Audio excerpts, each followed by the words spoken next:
Don't forget to do the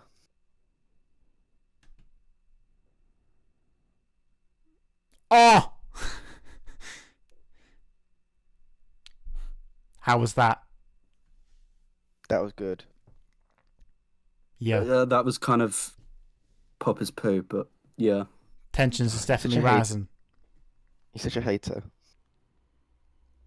I'm such a hyena. The way I'm Yeah. the way I'm laughing at you people. Well, you know how it is. This is Drake. Have you ever thought about how hard it is being Drake? I It's mean, really hard. I don't know what Drake's daily activities that he has to go through on a daily basis. So Well, I can't know comment for a on how fact- difficult it is to be him. I know for a fact that one of his daily activities is to go to the store to go get some milk.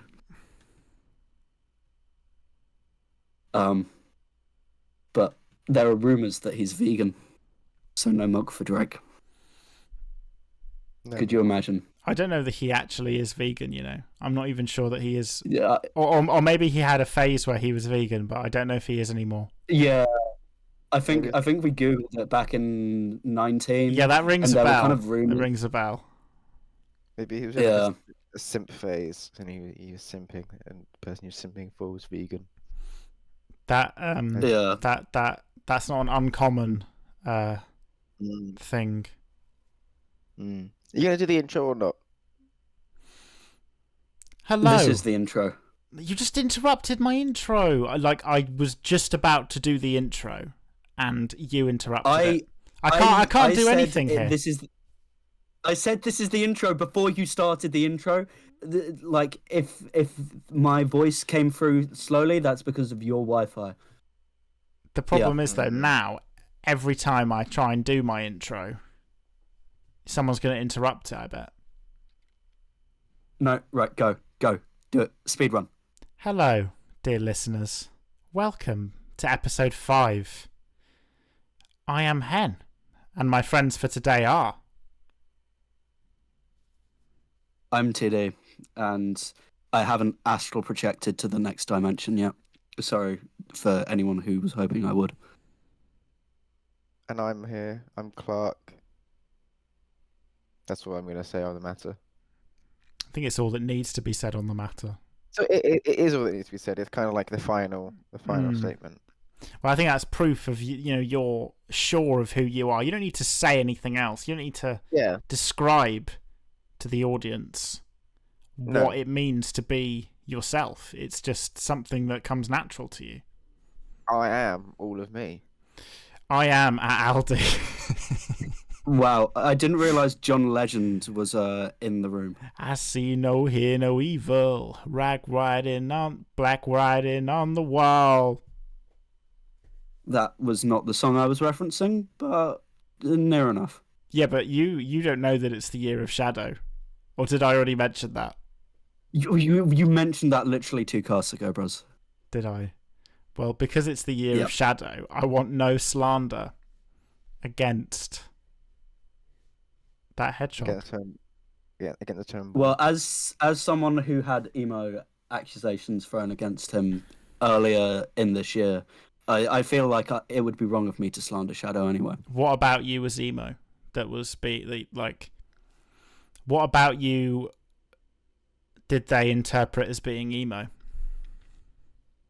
The fact that my hair was quite long, the fact that I wore my hood up because my ears got cold, and the fact that I wore black clothing.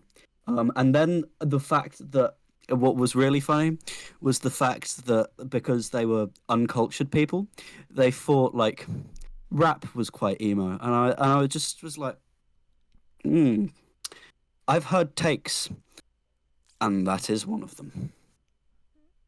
Depends on the rap. XXX Tentacion is emo. Well, yeah, but I don't listen to XXX that much. Trippie Redd and MGK's album Genre Sad Boy is emo. Well, yes, yeah, but you know, And I would the argue the that there are other rappers that you could describe as emo, but I wouldn't describe Killer Mike as emo. well, and considering one of the main items of black clothing that I wore and was also a hoodie, so it hit. Actually, it hit all three of the points of the allegation. Um, was the Kendrick Lamar hoodie that I got from his tour. Um, so, but I would never consider Kendrick emo. I wouldn't think Kendrick was emo either. But you know what? Uh, I've been accused of being emo before. So I relinquish any of those accusations onto you because I refute those claims, and therefore any emo vibes that have emanated from me you can have. Well, I'm sure my haters from first semester uh, jumping for joy right now. To be fair, if any of them ever hear this, at that point, I think it's pretty funny. Mm-hmm. But yeah, shout out emos because I'm apparently one of you. Mm-hmm. Indeed. And on that bombshell, it's time to end. No, not to end. We've only just started. Yeah, this has been the 5-minute cast. I hope you've enjoyed. This episode of the Hen and Friends podcast is sponsored by Manscaped. You said you wanted a shorter cast this week. There we go. So we got a 10-minute cast of talking about how TD's emo, and then we just stop. Yes, I think that would be. I think like one week when we can't be bothered, we should do like a 5-minute cast. Just an intro, and then we just end it. Yeah, it's an intro and an outro. Yeah. No, an intro, the smallest, least discussable, absurd topic, and then the outro. Yeah. And then to fill up the rest of the runtime, we play the entirety of a copyright-free album, just so that people think that it's actually an hour long. But it's not. Yeah. Okay. Cool. Right. Are you saying that we should play Genre Sad Boy by MGK and Trippie Redd? I think that would come under copyright, wouldn't it? Yeah, I think as but that video getting a copyright strike would be funny. Oh, okay, that's fair. I mean, as instrumental as that piece of artwork is to my existence as an emo, I think. Have you heard Emo Girl by Machine Gun Kelly? Yep. Yeah, that was. Is that song you? It is a song. Is that song you? Do you identify with it? I am not a girl. I'm not a girl. But do you want like?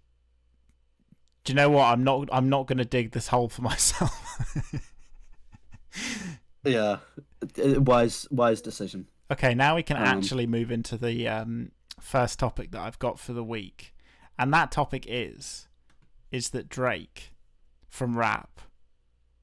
In case you thought it was a different Drake. In case you thought it was Drake. I thought it was Drake from Exploration. Or Drake from Drake and Josh. Explored. Or Sir Francis Drake. Or Drake from Dragons. Yeah, that Drake from Exploration was Francis Drake. Ah. You've cut my funny up now. Drake from Dragons. Drake from Imperialism. What's Drake from Dragons? Well, a young dragon is known as a drake. A male duck is also called a drake. Yo. I learned that this week. Are ducks dragons? Wow. Tune in next week. I think they've got dragon. I think they're dragonborn. Is Drake emo? Is Drake an emo? Is he one of me? Okay, let's actually get into this. Drake, whether he's emo or not, I'm not entirely sure, but he is zesty. Because I watched a lot of compilations over the weekend of Drake, doing live streams and being on podcasts and being filmed in a kind of, unscripted kind of way. And he's just a weird guy. He just says a lot of weird things.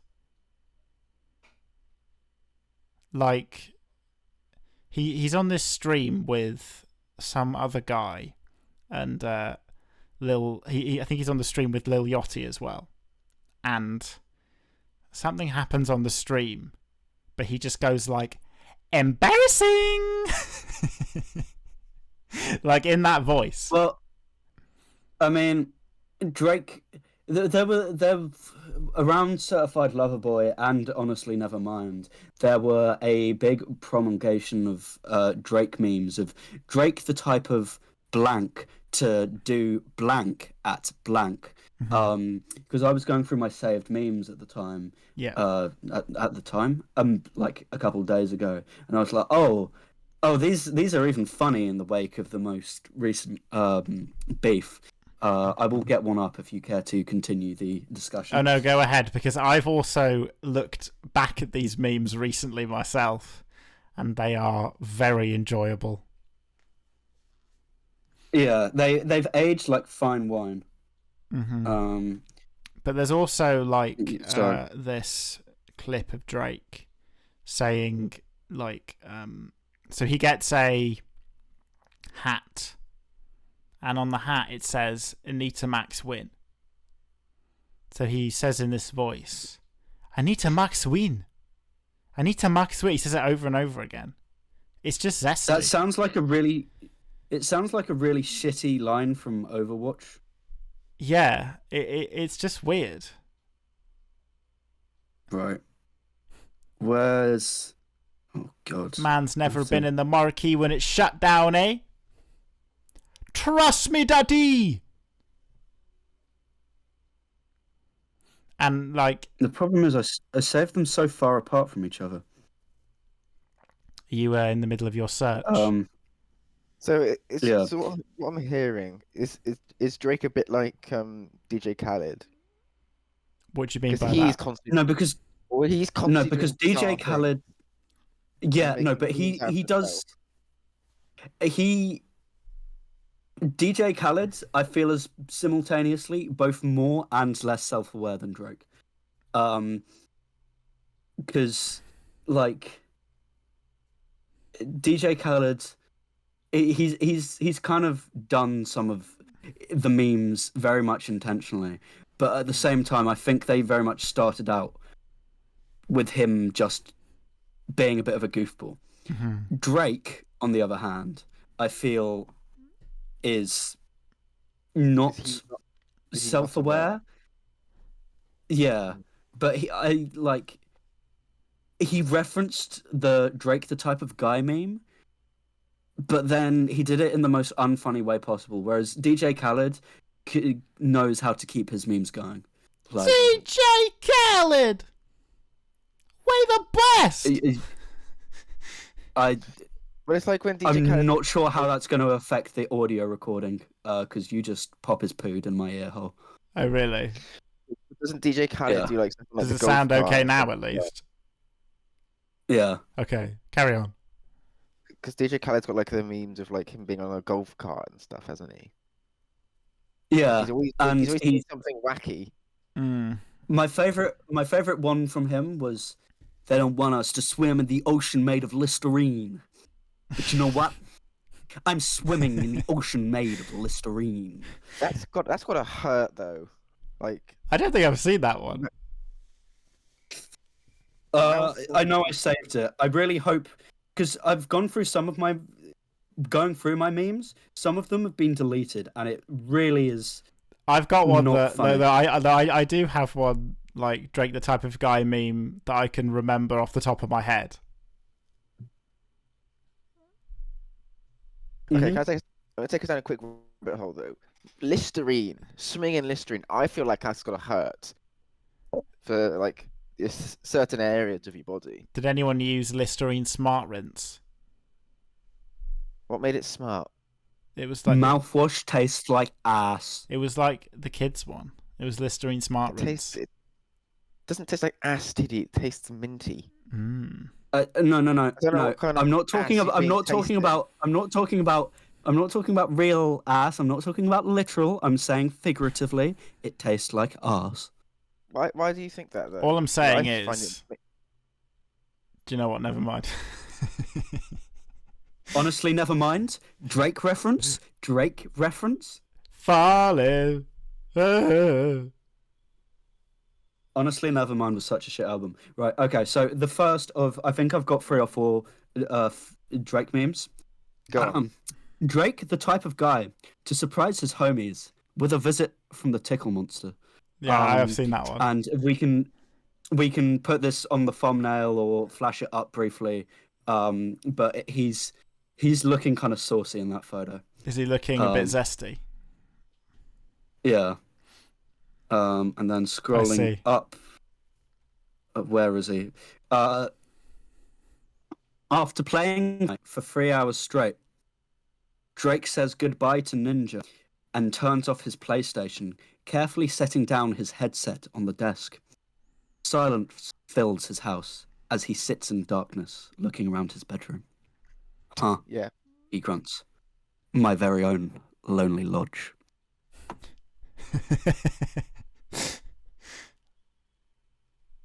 You got any more? Wow. I nearly cried. There's another one that I remember. That's clearly where I saved it. There's another one that I remember. It's like, have you got more? I think I've got one more. Drake the type to stare at his arch nemesis from across the street and then disappear when a bus passes. Shout out Spider-Man 3. That is Spider-Man 3. Yep. Is it the Sandman?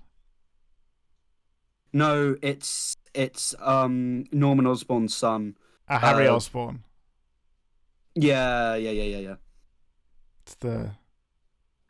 Those are the only ones that I've found as of recent. I've got another. I remember another one is like Drake, the type of guy to be slapped round the face by his girl and be like, "I deserved that." Oh no! Oh god! But actually, do you know what? This is an interesting topic because I have a theory as to why the Drake, the type of guy, memes are funny. Yeah. So my theory is that Drake is a rapper that has been, he's been accused of being soft, and not being tough like the rest of the rap industry his entire career, right? It's kind of a joke where, Drake's soft, he makes, music for girls or whatever. And that's been something that his enemies have kind of been able to throw at him his entire career, more or less. Yeah, like I think, I'm not sure if I heard this off a diss track or someone just on the street, but like the thing is he makes music for women and white people. Yeah, a pop star who raps, like I said. Yeah. But my theory is that the reason why, these memes portray Drake doing a lot of these things is that these are things that are like anachronistic in nature. So an anachronism is when it's something that's used to commonly represent an action or a thing, like in terms of, I guess, stereotypes and convention, but it doesn't represent that thing's modern reality. So a really good example of that is like the save icon being a floppy disk. No one uses floppy disks. Okay, no one uses floppy disks anymore, but it's just become like a way to represent storage. Do you get what I mean? Yeah, no, because that's literally the etymology of the word, because like chron meaning time, anna meaning exactly, yeah, outside of. So yeah. Another example, like I'm just looking on the taskbar of my computer, you've got the folder file for File Explorer, and it's an anachronism of like a physical file. Yeah. Because it kind of is supposed to represent this. So, for example, I remember that there was like another one that was like, oh, Drake the type of guy to go to bed and be like, me, me, me, me, me, me, me, me, me, me. Yeah. And then there's like a picture of him wearing like the stereotypical pajamas with the fucking hat and everything. Yeah. So it's kind of like Scrooge pajamas. Yeah, so it's anachronistic in the sense of he's doing something that's kind of like a convention of a thing, but isn't something that people actually do. And it's kind of almost another way to throw, like, to throw that insult against him of, oh, he's soft or whatever. Mm. And another one is like Drake, the type of guy to cannonball in the pool saying, Geronimo! Yeah. Because it's like, it's anachronistic, because it's not something that people generally say. But it kind of is a representation of that thing, and it's a common trope in media as well. You know? Yeah, it's stereotyped. Mm-hmm. Yeah. Yeah. That's my theory on that. I mean, he also doesn't do himself any favors. I know that our entire friend group has had great discussions about what exactly the thoughts and meaning behind the infamous line of "Girls want girls" from Certified Lover Boy is. Say that you were lesbian. Girl, me too. Me too. And like, I don't want to retread our ageless discussion on this because I feel we've explored it so much that this would be like a very bad jumping off point for someone who's just learnt about this discussion. But that's the type of line that is like so stupid that it loops around to us pretending it's one of the most insightful lines in the history of music. It doesn't make any sense. No, but I think we should discuss what we think it means, because I think that's a great topic of conversation. Well, here's what I think. I can tell you what I think. Go on. Well, the whole concept of the song is like the whole straight males fetishizing lesbians. That's the whole point of the song. Because there's also the line where Lil Baby said, "Girl, you like eating pussy, me too." Yeah. It's like the kind of straight males saying, "Oh yes, I'm not homophobic, I watch lesbian porn" type shit. That's the whole like context of that. That's the whole concept of the song. Mm-hmm. And Drake decided, yeah, let's make that an entire song. Well, that's not what I think. Well, now, are we getting into this discussion? We said that Chris is getting into this discussion. We said that Chris is an alternative theorist. Please go ahead with your alternative theory. Drake is making the realization that we all begin in the womb as a female. I proposed this theory like 2 years ago, you silly. I didn't say it was my theory. Okay. You just said it was a theory. I like that. I like my theory, so please go on. Keep talking. It's not just a theory. It's a Drake theory. It's a rap theory. It's a rap theory. Copyright TD 2021. No, 2022. Yeah. 2021. Yeah. That was when we listened to CLB. I didn't develop the theory until 2022, though. You didn't develop the theory until Honestly Nevermind era. Yeah, I needed to do some scholarly analysis. Yeah, understandable. Yeah, anyway. But Chris, go on. Go on, alternative theorist. We all start off in the womb as a female, do we not? Ooh. And that Drake is making a commentary that really, by that logic, all heterosexual relationships are in fact lesbian relationships, because it is actually two women. Yep. I think you phrased my theory better than I did when I developed it. So, what it was like? Good. Well, when you said it, it was like, is Drake trans? No. I said it very much in a similar way to Chris, but he put it in very much more academic and poetic language than I did. Well, that's good for him. So what do you think of that theory there, Ben? Because I feel like that can carry quite a lot of water as well. I don't think that was going through Drake's head at the time he was recording that song. I think what happened is he just finished watching some lesbian porn and he was just putting that to, he was just putting words to paper. You know what I'm saying? That's my theory. Now, I think you're thinking too highly of him there with that theory. No, we know that this line is one of the most deep and insightful, and I think we ended up believing it was like a quadruple entendre, because the other theory that I proposed, probably a less plausible theory since Drake is Canadian, but there is the Greek island of Lesbos. So he was. Say you were lesbian, girl, me too.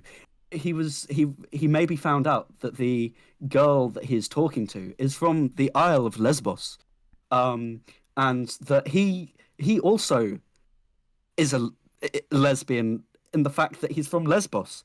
But are people from Lesbos called lesbians?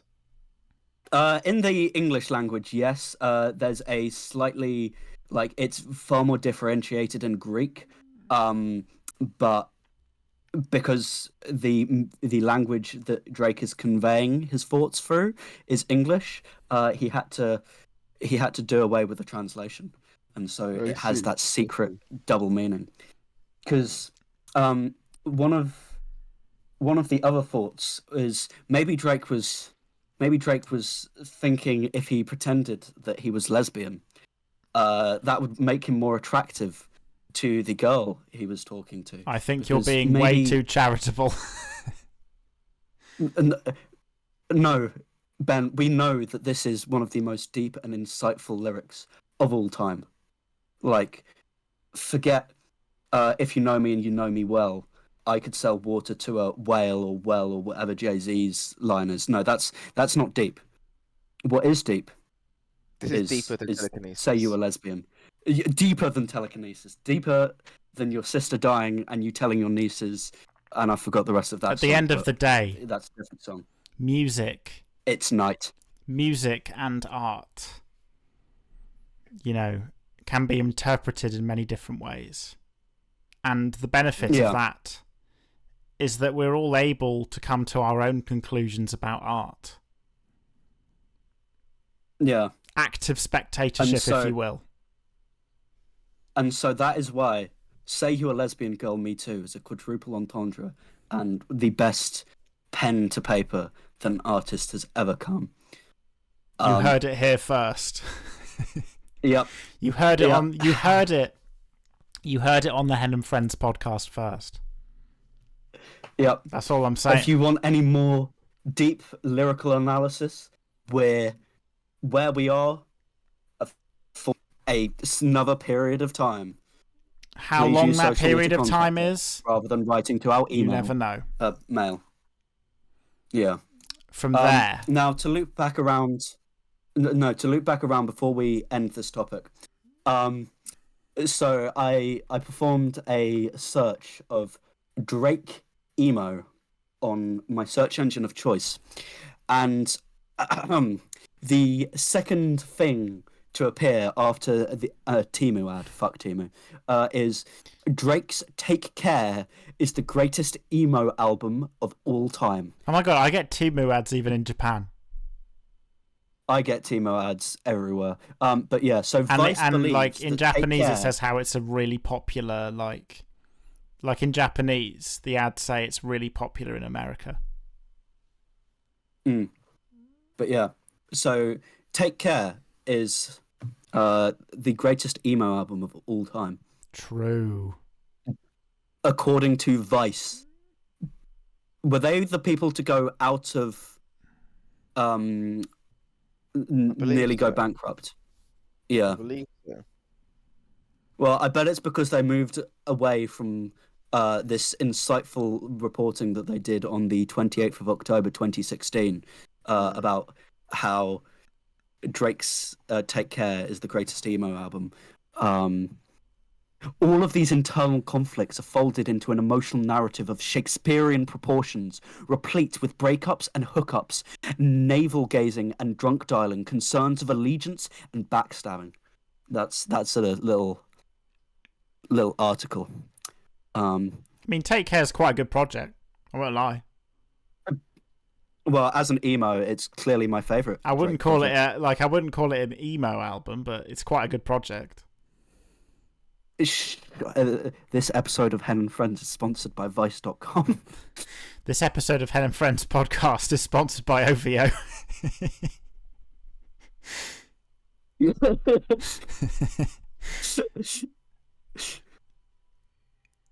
Yeah. It's for real. So yeah. To all my fellow emos out there, take care. For all the Give it a dogs, listen, if you will. Give it a think. Oh. Oh. Look, I'm here all week, guys. I'm here all week. Started from the bottom, and now we here. Started from the bottom, now the whole team here. Nothing was the same. Now, following on Take care. Following on from last week, which Sonic character is the most hung? I disagree with the death penalty. We shouldn't be hanging the Sonic characters. I'm not talking about any kind of corporal punishment. I'm more talking about, how well endowed they are. Yeah, hung in the Drake sense. Yeah. I think... Are you saying we should hang Drake just because he's an emo? I thought we moved on from Drake. Is Drake a Sonic character or not? The answer is no. Stop talking about Drake. Do you have any understanding of how hard it is to be Drake? How hard it is to be an emo? It's not hard enough. Do you think the Sonic fan? Is there? Do you think there's a fan fiction on the internet where someone has worked Drake into the Sonic universe? I'm going to look it up right now. Reader X Sonic X Drake. It exists. It must do. And if it doesn't, I'll write it. Yep, there's one. Yeah. Could you read a little extract for us, Chris? Shadow, Silver, and Drake keep searching around the forest. This is useless. How are we going to find Sonic if we keep looking around like little fools? Said Silver. We just shut up. The only way we can get to Sonic is if we find Mephiles' this mansion, said Shadow. Well, let's not forget, you're the one who got Sonic in trouble. Mephiles. No, I'm Memphis, Tennessee. Look, yelled Shadow, turning around facing Silver. I know what you did. If you keep bugging me, I'll make sure that I kick your butt so hard that you have to sit with your eyes, yelled Shadow. Both of you shut up, yelled Drake. Shadow and Silver just stayed quiet, staring at Drake. Look, I know both of you want to save Sonic, but fighting will not help a thing, said Drake. Both glared at each other again and then continued walking. I'm sorry, Master. I must go all out just this once. Keep reading. Where was I? But Drake glared at them and then walked away. Both glared at each other again and then continued walking. Well, it looks like you were right, Mephiles, said a voice up in the tree. Shadow, Silver, and Drake looked up at the tree to see Scourge and Mephiles. Both climbed down the tree. Shadow saw the necklace in Mephiles' neck. In Mephiles' neck? Okay. What have you done to Sonic? And why are you wearing his necklace? Asked Shadow. Oh, this? This is mine now, said Mephiles. If you lay a hand on it, I swear That's hard as fuck. Holy shit. Mephiles interrupted Sonic. You're what? Sorry, interrupted Shadow. You're what? That's called motherfucking buzz! Nothing. Where's Sonic? Asked Silver. He's returned home to his daddy with the new Queen of the Sea, our good friend Moon. Who is his daddy? Sonic is underwater? Asked Drake. Yes. And you three will not interfere with our plans, said Mephiles as he shot the beam from the necklace to Shadow, Silver, and Drake, making them fly back. Ah! They all yelled. Mephiles and Scourge laugh of how ridiculous they all look. Oh my god, it's got Scourge in it. Shadow, Silver, and Drake got up. You think you can defeat us? With this necklace, I could take down all three of you, said a whole two people will know who that character is. Scourge and Mephiles got into their fighting positions. Now who's first? Asked Mephiles. I am, yelled a red workidness that appeared out of nowhere. Well, if it isn't Is this Knuckles? Well, if it isn't Knuckles, said Mephiles. I thought you hid from your shame years ago, said Scourge. I thought the same about you two, said Knuckles as he stretched his arms very long and grabbed Scourge. He threw them away again in some trees. I'll stop them the rest if you keep going, said Knuckles as he waited for Knuckles' next move. What? I want to see how Drake saves the day. He's gonna drop. I'm staying with you, said Silver. He took out his special hunting gun. Knuckles nodded. Shadow and Drake ran to Blue Tier Beach. Mephiles glared at Knuckles, but then had a smirk on his face. The necklace started to recharge, and when the beam was done, Scourge punched Silver from the back, making the hedgehog collapse. Nice try, Hunter, says Scourge. Mephiles shot the beam at Knuckles, making him hit a few rocks nearby. Ah, yelled Knuckles. He has the necklace of Merhogs, but how? The only one who has that was the blue Merhog. Though Knuckles. Thought Knuckles. He got up and slashed Mephiles with his claws. Ah, yelled Mephiles, covering his face. Why you? Was the only thing Mephiles could say. He couldn't Why stop the you? bleeding. That necklace does not belong to you. It belongs to one who's worthy of it, said Knuckles. And I bet it is you, said Mephiles with a smirk. No, but it isn't you neither, said Knuckles. Knuckles was punched in the face quickly by Mephiles. Knuckles fell to the ground without an idea of what just happened. Or try to get it back if you can, said Mephiles with an evil smirk. Silver and Scourge are having their own fight. I have to admire from the kid you were, you picked up a good fight, said Scourge as he kicked Silver in his face. What would you know from me as a kid, asked Silver, mad as he tried to punch Scourge, but he'd keep blocking his punch. Well, let's just say your dad and I had the same kind of fight before he died, said Scourge with a smirk. Silver has a dad? What? You killed my parents, said Silver. Yes, sadly I did, said Scourge as he laughed. Oh, it was me! As he laughed Why evilly. you? Damn. Silver punched his jaw, making Scourge fall backwards, but quickly got up. Is that the best you've got? Said Scourge, taunting him. Underwater, Rouge was dragging Sonic back to the kingdom with her shark called guard. Rouge is in this. Crazy. Come, don't you want to see your sweet kingdom and father again? Asked Rouge. No, let me go, you crazy Octobat, said Sonic, trying to get free from Rouge's grip.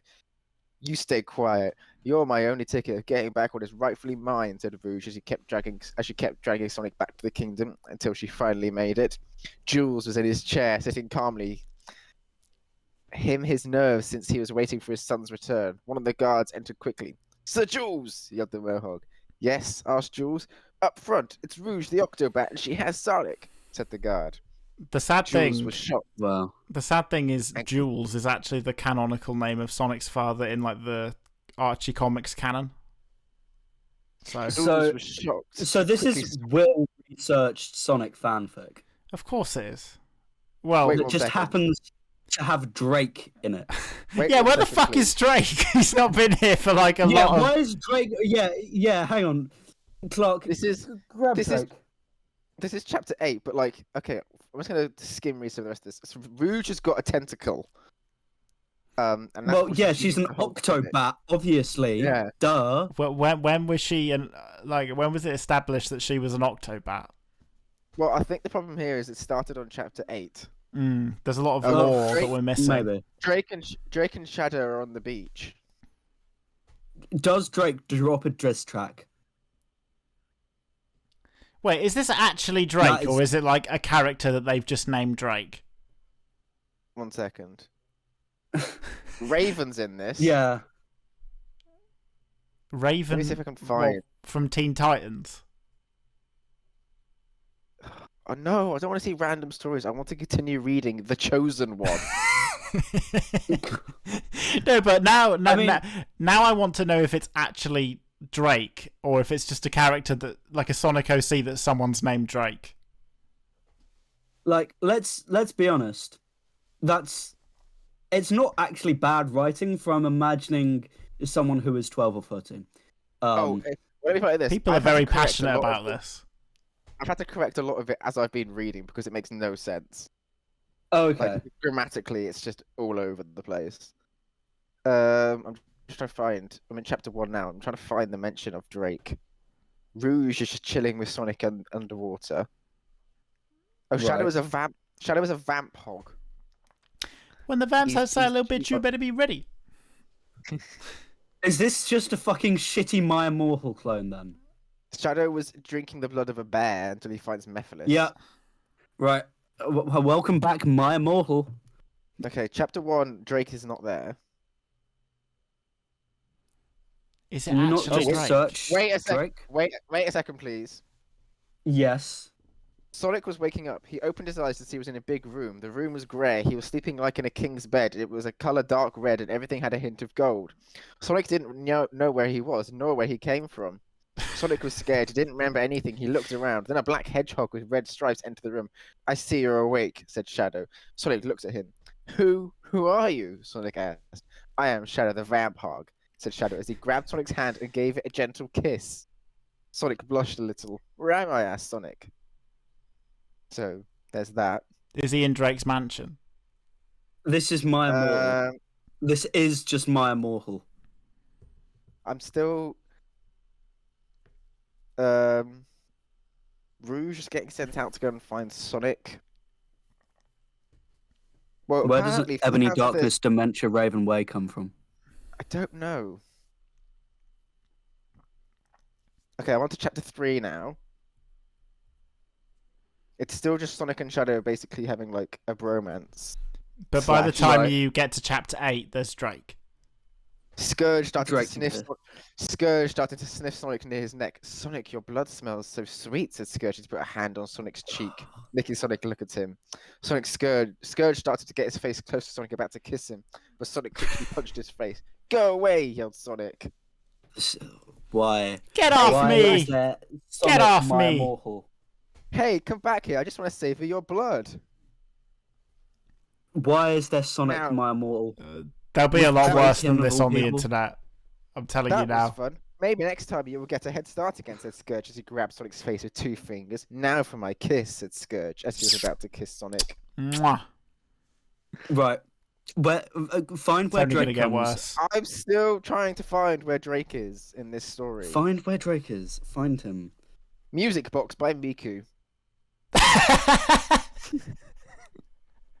Why does Hatsune Miku come into this then? I don't know. Have you seen the Domino's ad with Miku? No. Hatsune Miku. Domino's is the one.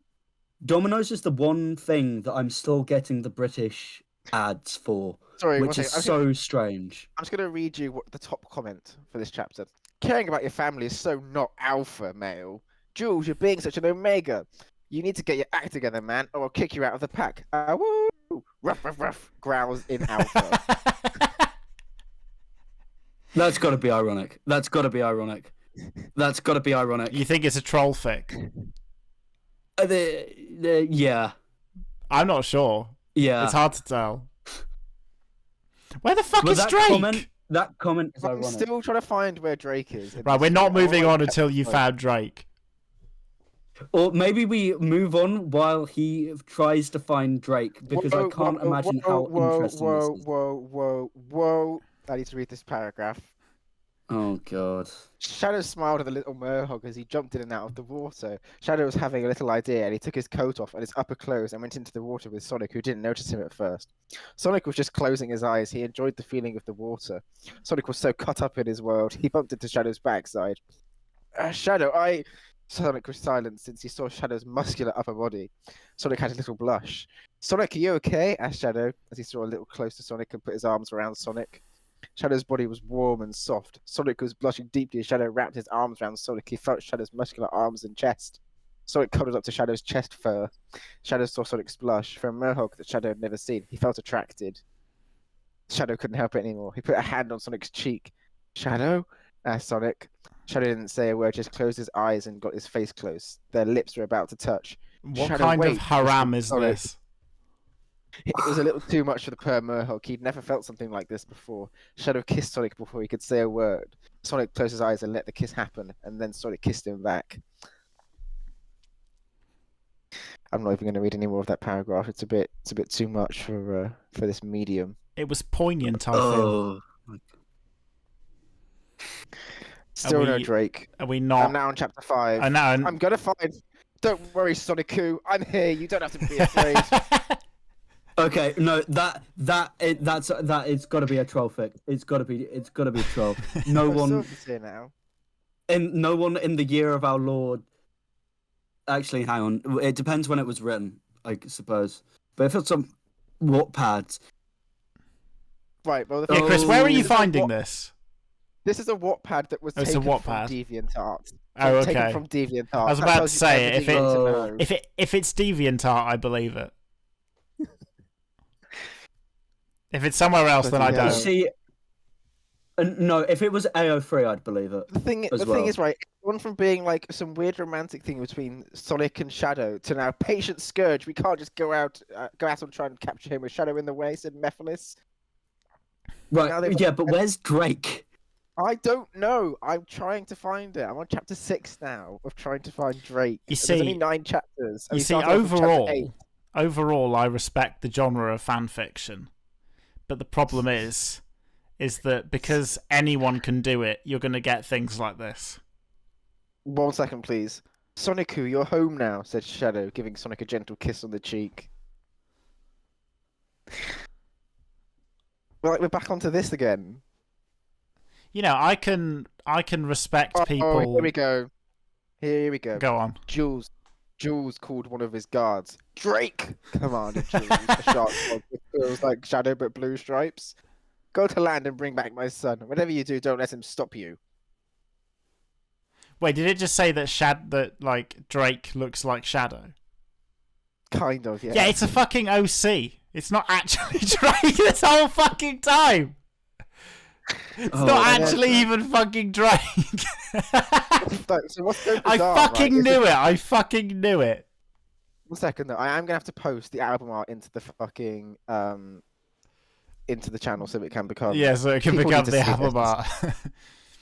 People need to see this. Look, I respect the genre of fan fiction in that, you know, a lot of people want to do creative things with licensed characters, and I respect that. But the problem When you say is creative things, But the problem is because anyone can do it, you end up with some unsavory things. So this is not a slight against the entire genre of fan fiction. But if you look hard enough, you're going to find some haram. Mike Drop Love is a Drake x Kendrick Wattpad. Oh, God. Enemies. No, right, right. We are enemies to not lovers. going down there. No. Yeah. This rabbit hole is deep enough. It's support an entire warren of them. Please, No, can I read you this? No. That Let him that was right. predictable as fuck. Let him read one. You have one sentence. Let him one read. sentence. TD, let him read a little bit, and then we'll move on. This is One this is sentence. this is Dizzy Drake, and the description is just you and Dizzy doing it for real. Okay. Fuck's sake. Is it Kendrick X Drake or is it Reader X Drake? 1 second. That's what I don't understand. The Kendrick X Drake fanfic, it's like there's been fan art circulating of the two of them making out and like, no, your diss was better. No, your diss was better. And I was like, that was predictable as shit. One night, after a Right. heated freestyle battle at a private club, they found themselves alone in a dimly lit parking lot. The tension was palpable as they faced off, their chests heaving with exertion. You know, Kendrick, Drake said, his voice low and husky. I think we've been fighting for the wrong thing all these years. Kendrick raised an eyebrow. We were talking about Drake. Drake took a step closer, his eyes locked onto Kendrick's. I think we've been trying to outdo each other because we're both trying to prove ourselves worthy of each other's love.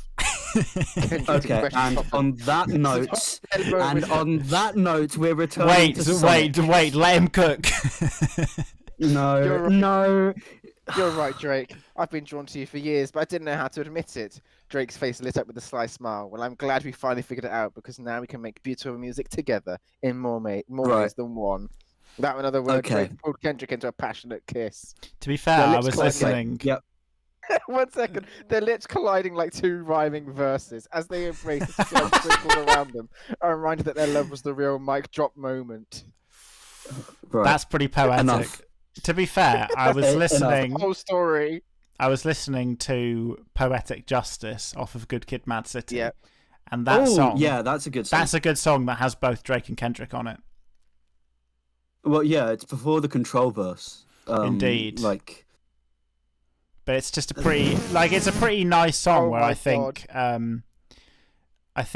Kendrick and Drake's styles converge quite nicely. yeah, because I remember even back in 2018, 2019, like when there was still Undercover, like back when I was first really getting into like any Kendrick music, that was one of the first songs, and the comments on that song were like, "Oh, I wish they'd make more songs like this, but there's too much drama going on or whatever." And I was like, "Oh, okay." I have one more paragraph, please. Oh, This is, I think, fine. This is the Right. last one. Yeah, this is the last, Ben. like, this is the last This is the paragraph, last and then one. we're moving on from this fucking hellhole. Go on. Yeah. The fuck do you want? Kendrick said to Drake. Replied, "You." Then regretted his words. This was unlike them. Don't they hate each other? Kendrick looked at him weird. Drake stood there blushing. "I like you, Kendrick," he said. "But I'm not a minor," Kendrick said. Okay. "I know, Kenny, but I want you. I need you," he says. Kendrick ignored his confession, told him to go home, which he did so. Meanwhile, Drake was walking home with a tear in his eyes. "I need Kenny Poo," he thought to himself. When he got home, his children greeted him, which he ignored. "I'm so skinny. This is Why a didn't you like fucking me shit back?" post. This is a fucking shit post. 1 second. Yeah. He cried even more and made his Instagram a sad Bart Simpson profile picture. Oh god. Oh. Oh, fuck's I sake. just thought the line, "but I'm not a minor," was so good. That is good. That is good. Right, listen. Yeah. After dear. that, before we move Right. into the next, Close that tab. Close Before- that Gone. tab. before we It's move gone into the now. next topic, I need to have a piss break. So, Oh, the return of TD's so the piss return break of the piss monologue. break begins. Say what you want for a few minutes. Bye. Let's So, go back to the actual topic of which Sonic character is the most hung. Now, Yeah. I take the position that it's Vector the Crocodile. That's a good point. But do crocodiles have penises? Snakes have two, right? Now, do I want to put this on my Google search history or not? Do you know what? I will. It's for yeah. it's for research It's purposes, so it's fine. Yeah. You know, it's for I mean, I it's do for the feel- knowledge. It's hidden inside the cloaca in the resting state. So really, I think Mm. Oh my god, it's a disturbing looking thing though. Bloody hell. is this a snake They or a are always crocodile? a crocodile, and they are always erect. I rest my case.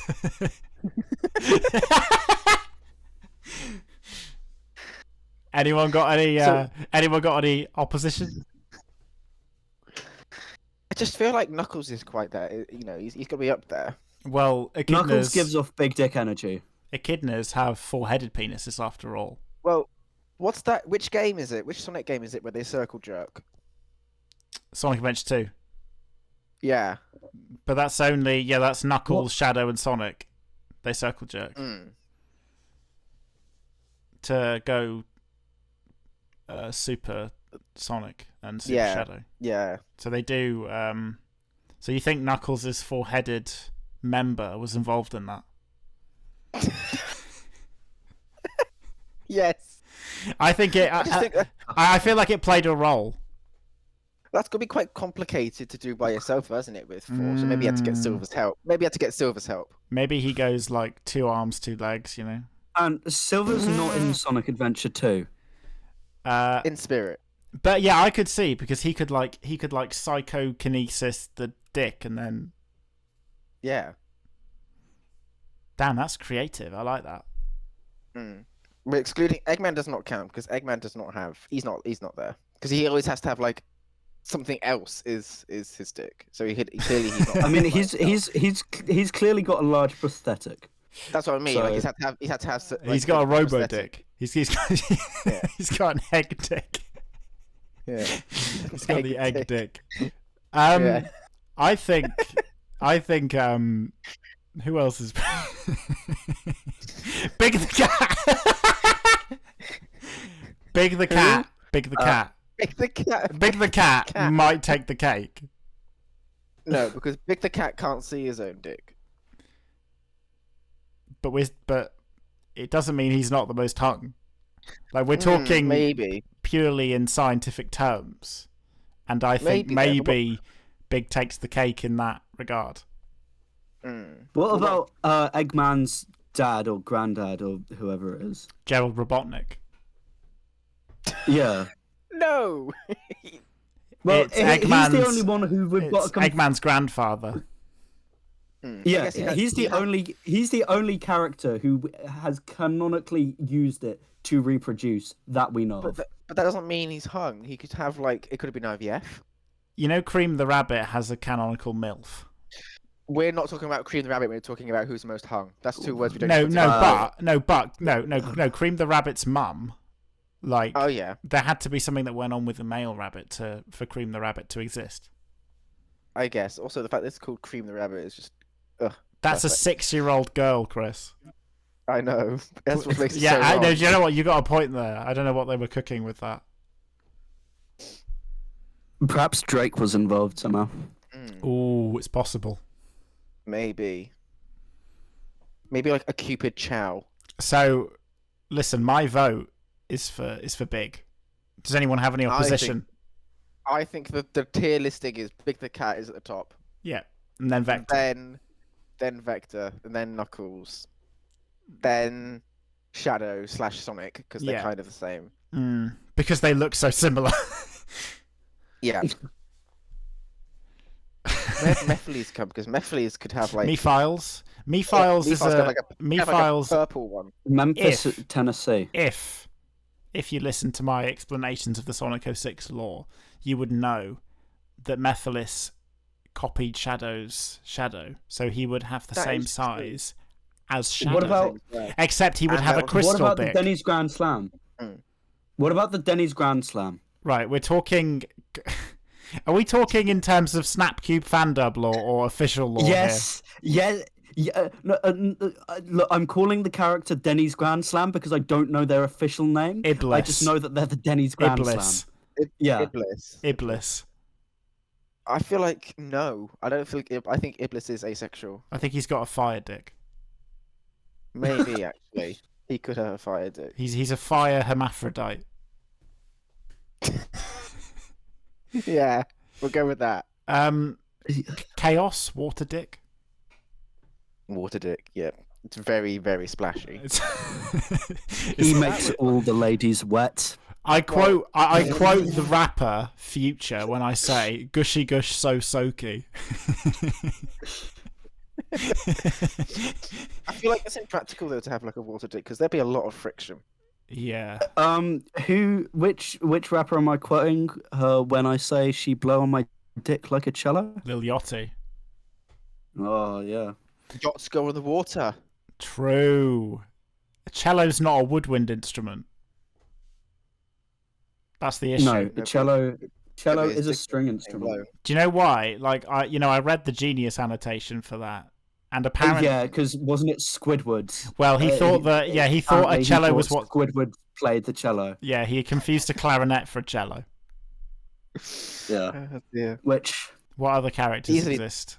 Easily done. I think that's a statement on the American. Storm the Albatross, though. Holy shit! Big Storm ass. the Albatross. Which game is that from? The fucking the Riders Sonic ones. Riders. Oh, of course. Oh, he's up there. He's like He's got a big ass bird dick. I can see it. Yeah. Maybe. Storm is an anthropomorphic albatross of hulking physique. Yeah, and hulking. Yeah. Well, Bark the polar bear. Bark the polar bear. My guy's fucking packing fucking heat. You know what I'm saying? He wanted the right to destroy the Death Egg too. Is this Star Wars? The Death Egg. The Death Egg is a Star Wars ripoff. Is that the Super Laser Piss? Is that the Super Laser Piss? No, that's the Space Colony arc. Get it right, TD. There's different space stations. Come on, you need to You're behind on the lore here. Sorry, just like Knuckles, I like touching grass. You're not the Lorax like me. That was good then. You're not the Lorax of this Enjoy discussion. speak.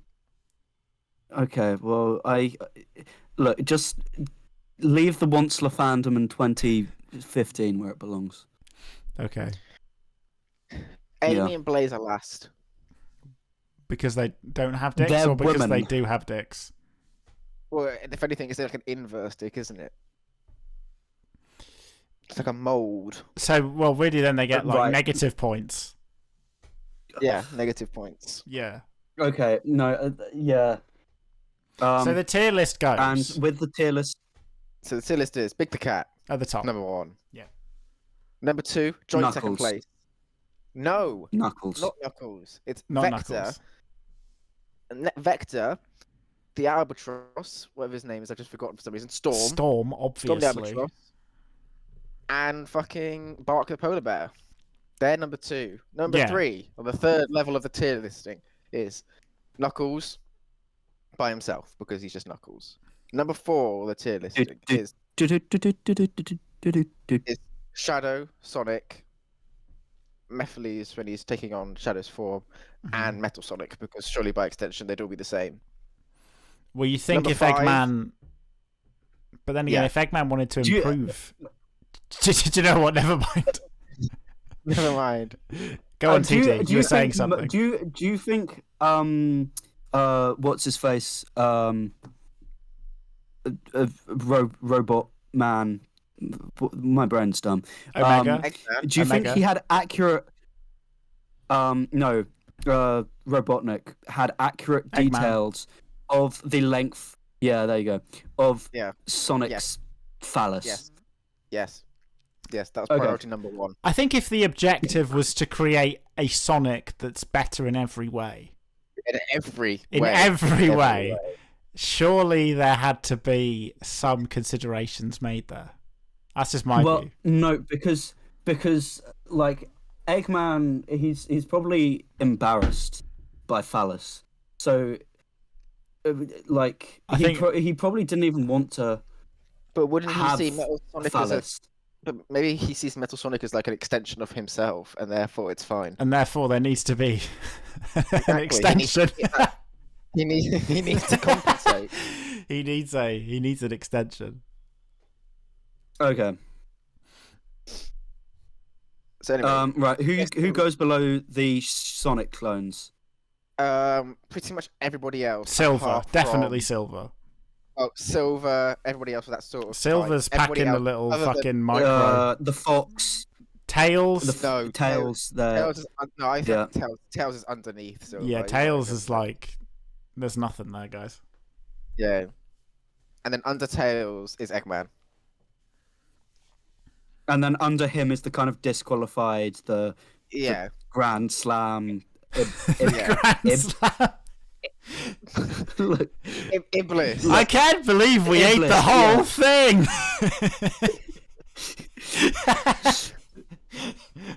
yeah, Grand Iblis- Slam! Iblis doesn't count.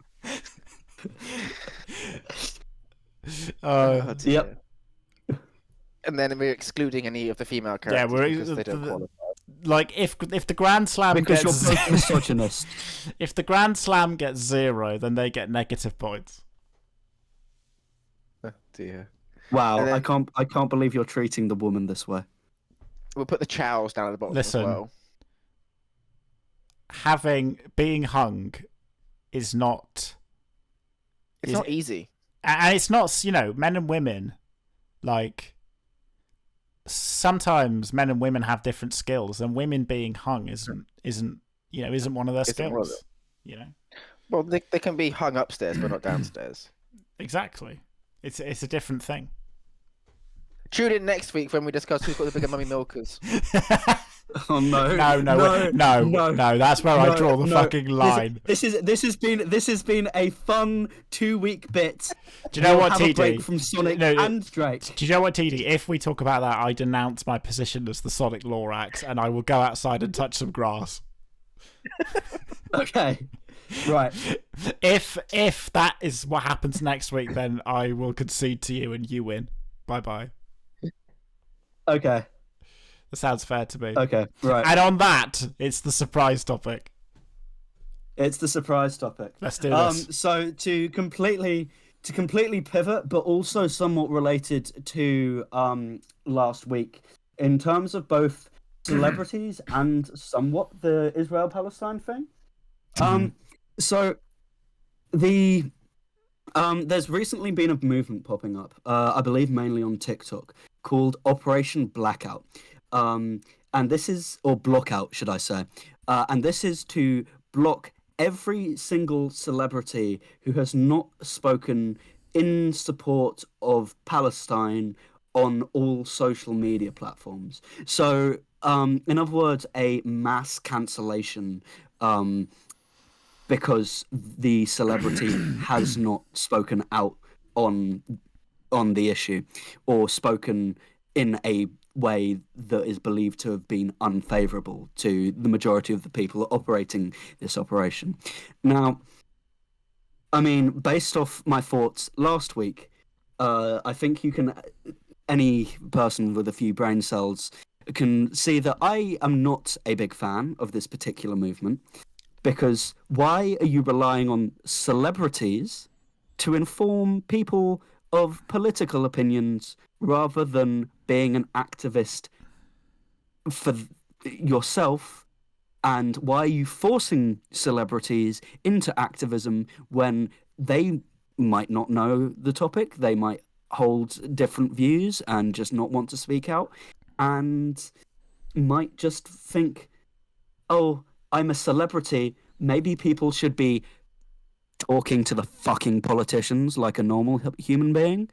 And then all of a sudden, when celebrities, because I think Lizzo, in the face of this pressure, did speak out, they were like, well, it's too late now. You're still being blocked anyway. So what do these people want? That might be more to do with being Lizzo than anything else. Well, yeah, but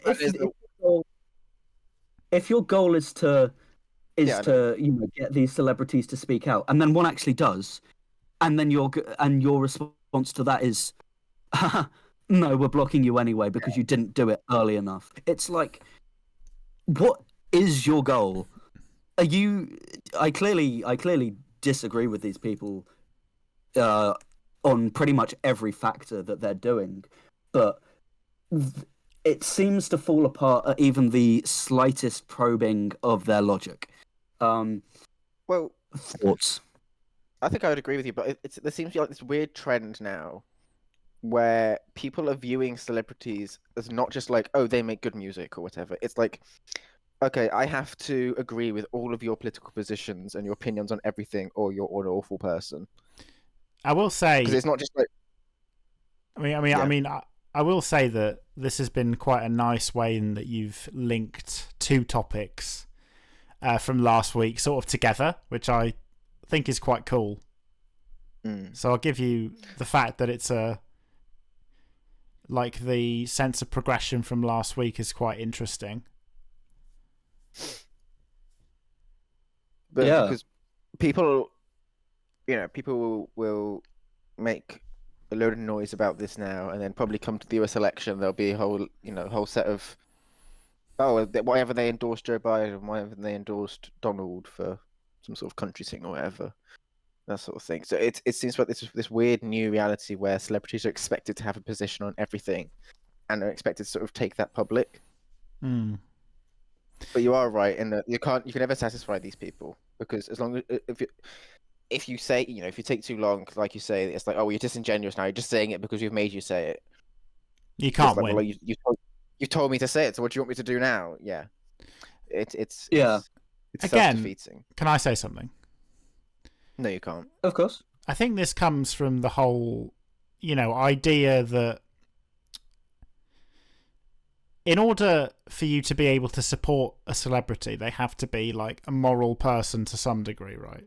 So where a lot of people feel like the people that they monetarily support need to have moral positions on things. Or maybe originally it was more that they don't have immoral positions. So, if a celebrity has a position that's immoral, or, something they've said, or perhaps they've done something immoral in the past, then people weren't comfortable supporting that celebrity. Now that's almost changed to, if they don't have this position that I view as immoral, that I view as moral, then I can't support them. It's like it's gone a step further to maybe how it was before. But it's sort of bizarre in that it's become sort of like, oh well, if you don't take the exact same position as me on every single thing, I can't support you.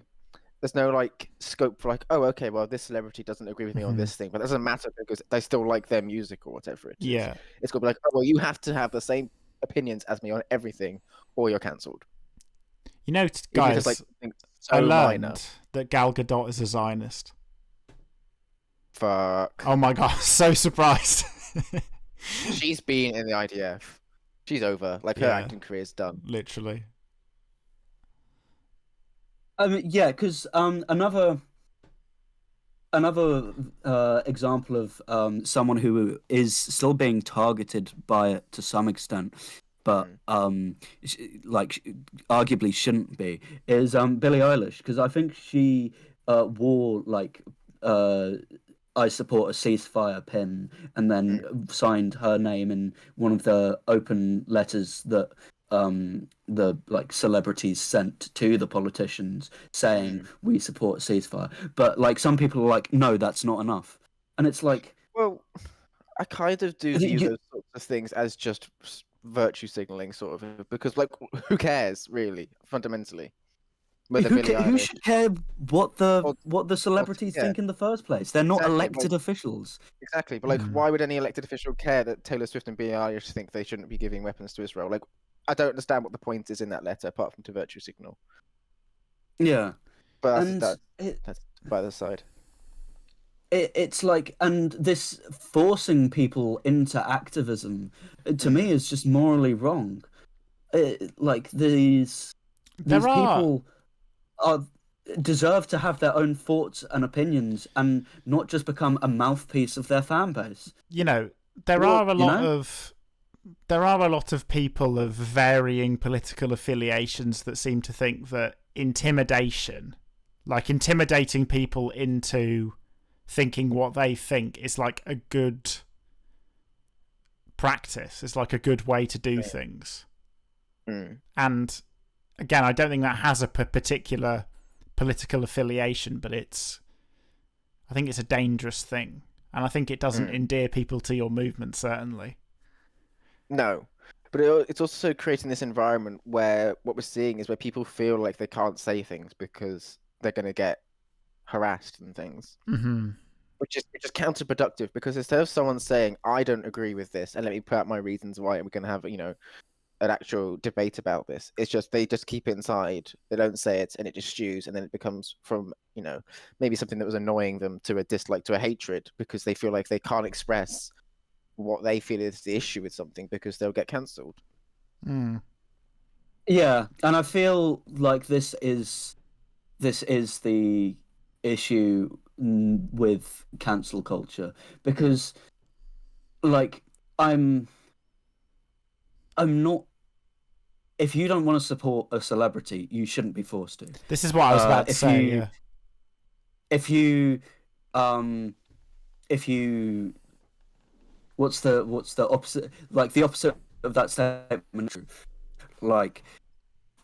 If you want to support a celebrity, you shouldn't have people hate on you for liking that celebrity in an ideal world.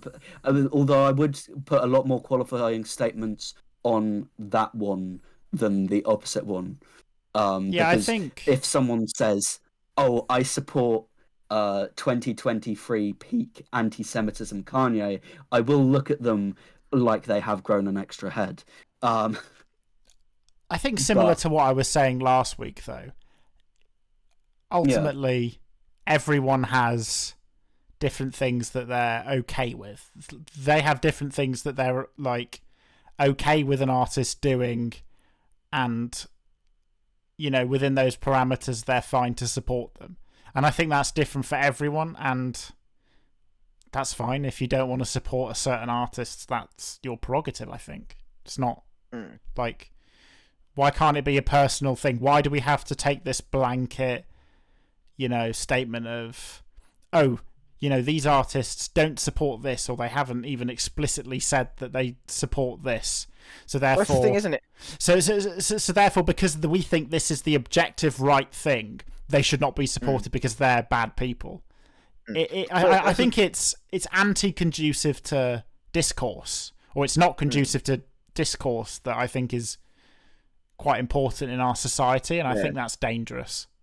But the thing is, it's so stupid because it's not even like, oh, they don't support this, therefore they're. It's like they don't support this, and they haven't said anything publicly about it. They can still think, for the example, to start, that a ceasefire should be, there should be a ceasefire now. But because they haven't said it in public, that's it. They can't. Yeah, then that's the end of the world.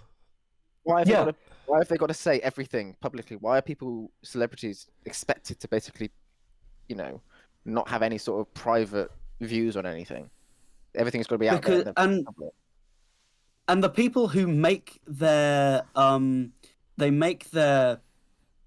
opinion based off what the celebrities think, they should actually look at things themselves, rather than, oh, I saw Billie Eilish said this, and so I'm also going to believe that, because that you're not thinking for yourself, Right? Like again, if you don't want to support an artist because of the opinions that they hold, that's on you. And I think everyone should be allowed to make that decision for themselves. Yeah, but if you form your opinion based off nothing but what a specific artist says is their opinion, then I feel like that is bad for discourse too, because they're not getting their opinion from their own facts, from any kind of perspective other than this celebrity said this thing, I like this celebrity, so I also believe this thing now. It's the same thing of like people just voting the same way their parents do because, oh, my mum and dad are real cool, I'm just going to follow everything that they do. Well, I don't think that celebrities using their platform to share their views is an inherently bad thing, though. Oh, no. If they want to do that, by all means, go ahead. And I think, a lot of people, with fame and influence can use their position of power for positive change. I do firmly believe that. Yeah. And this isn't even just celebrities, it's anyone with a position of power. But I feel like that's more effective when it's organic and they've decided to do it by themselves. Right, exactly. This is a and cause not I this want to forced champion. activism. And it's quite easy to tell these things. People can see through a lot of the bullshit, I think. And there's raising awareness, and there's telling people how they should be thinking. And raising awareness is all good. It's telling people how they should be thinking that I don't exactly agree with. Like, you can say your opinion, but not like, oh, if you don't think this, then I don't like you anymore. You're not one of my fans. Like, my fans believe this, and if you don't, unfollow me if you think this or whatever. Yeah. But then the other thing you get is just like the hyperbole of like, oh, well, if you don't support this position, you are literally like, you're basically the worst person to have ever lived. Like you're hateful, you're racist or homophobic or whatever. And it's like, you're blank blankist. Yeah, basically, it's so overblown and just ridiculous. Yes. I just had a point and I can't remember what it is. So someone say something. But to broaden this slightly, I feel like this culture where if you don't say what the main... I'm saying mainstream, I mean basically what TikTok and Twitter have decided is the mainstream way of thinking. Like, quote, the message, quote. Yeah.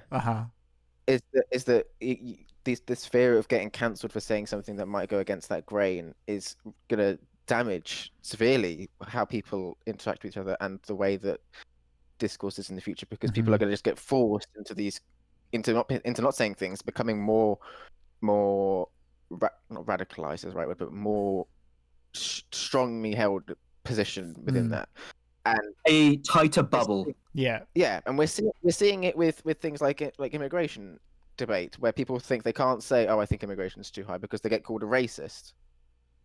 And it's like, well, you're not a racist for thinking that, but this is what's going to happen. Is then people think, "Oh, well, I'm getting called a racist." And it becomes more and more hard. It hardens their position. Yeah, what I was going to say it. is, like what you're talking about, Chris. This kind of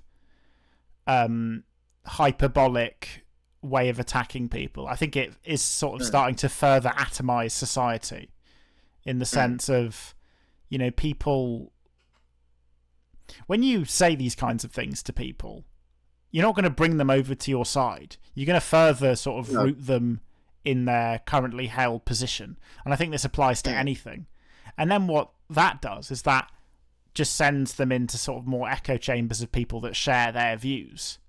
Exactly. And I think the internet has further contributed to this problem, because now... Yeah, social media just turbocharged it. Right, because before you were limited to the kind of people that you could see, in your local area, and the people in a close geographic location to you would, all have different kinds of views. But now you can go to an online community and you can find people that think exactly the same as you do, and you can not have your opinions challenged, and you can just be further, you can just be bouncing off the same ideas, and then.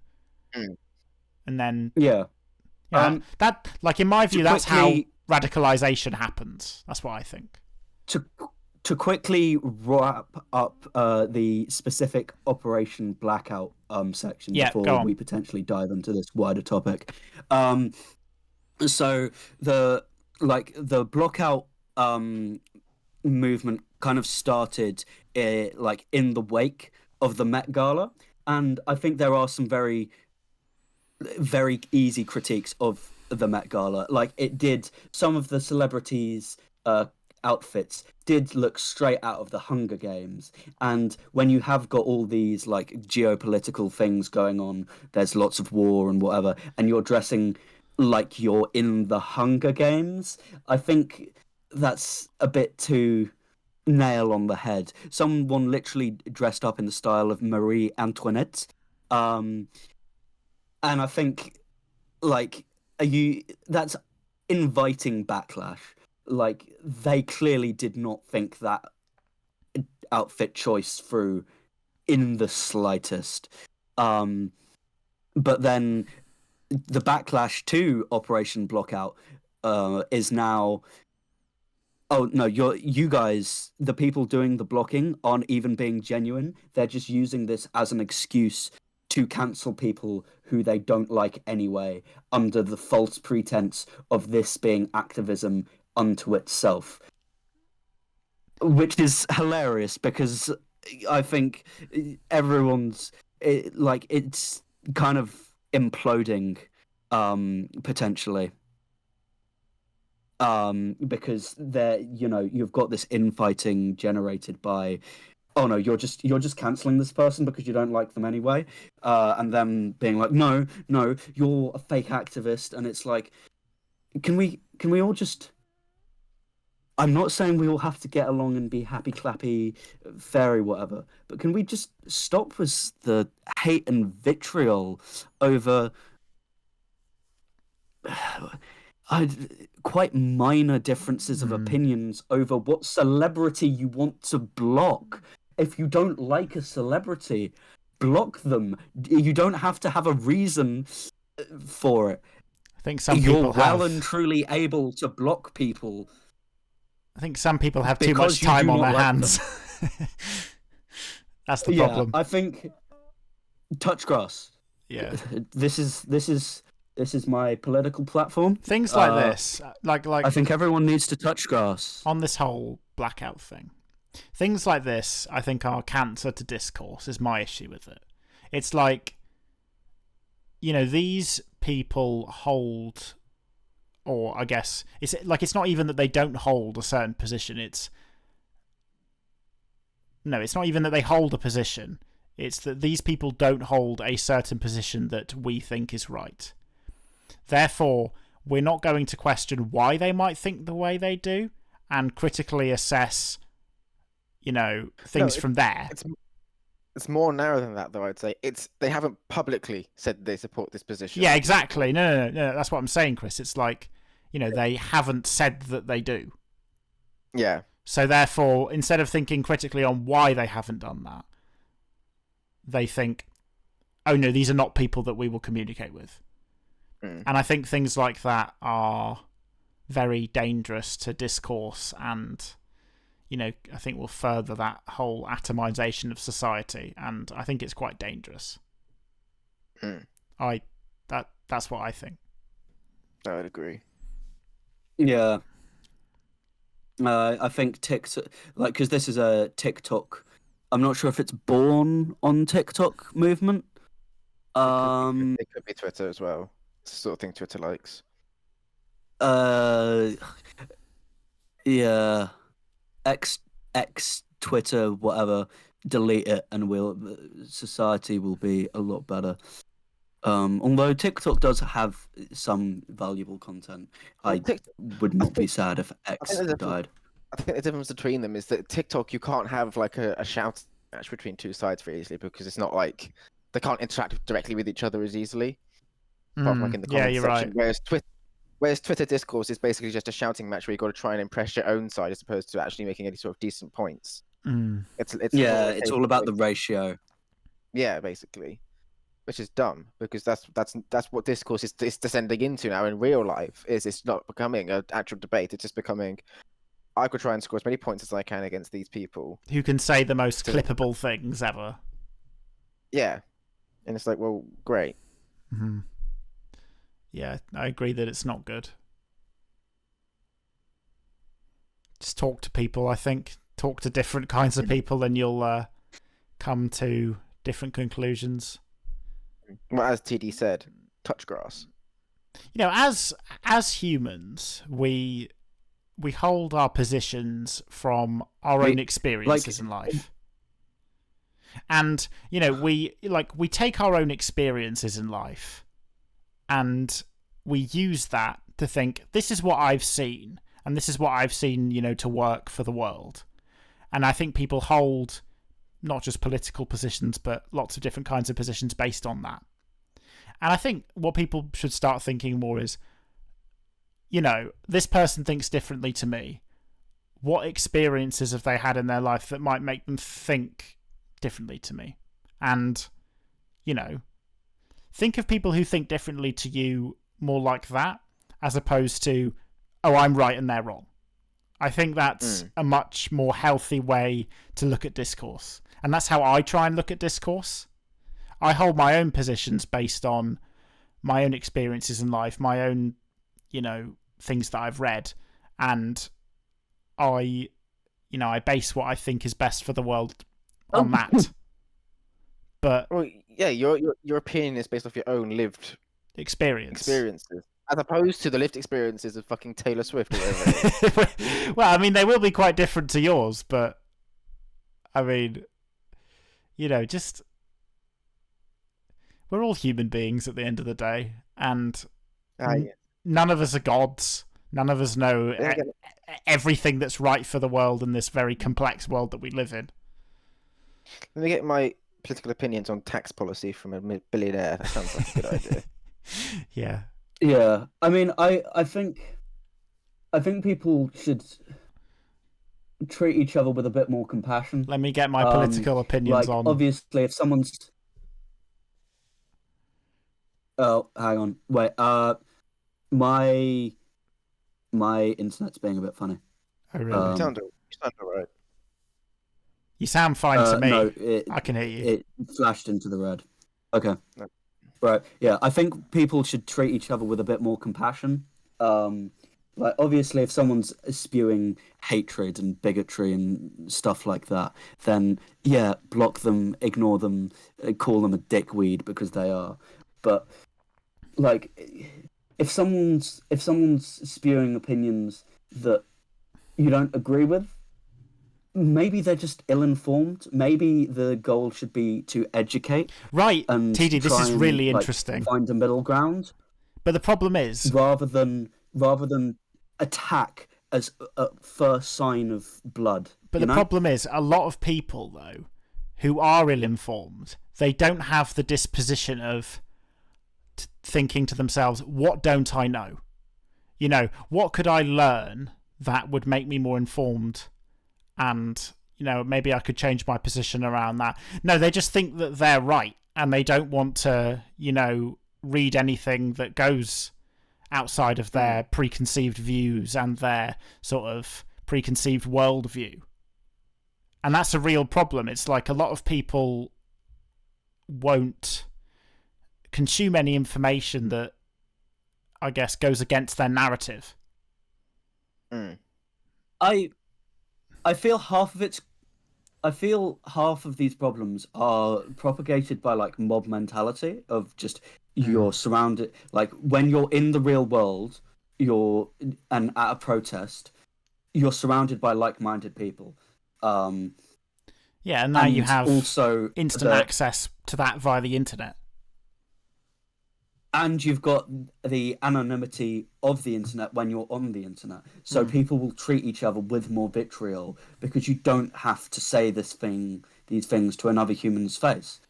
And I think a lot of people would, when you're talking to a human in real life,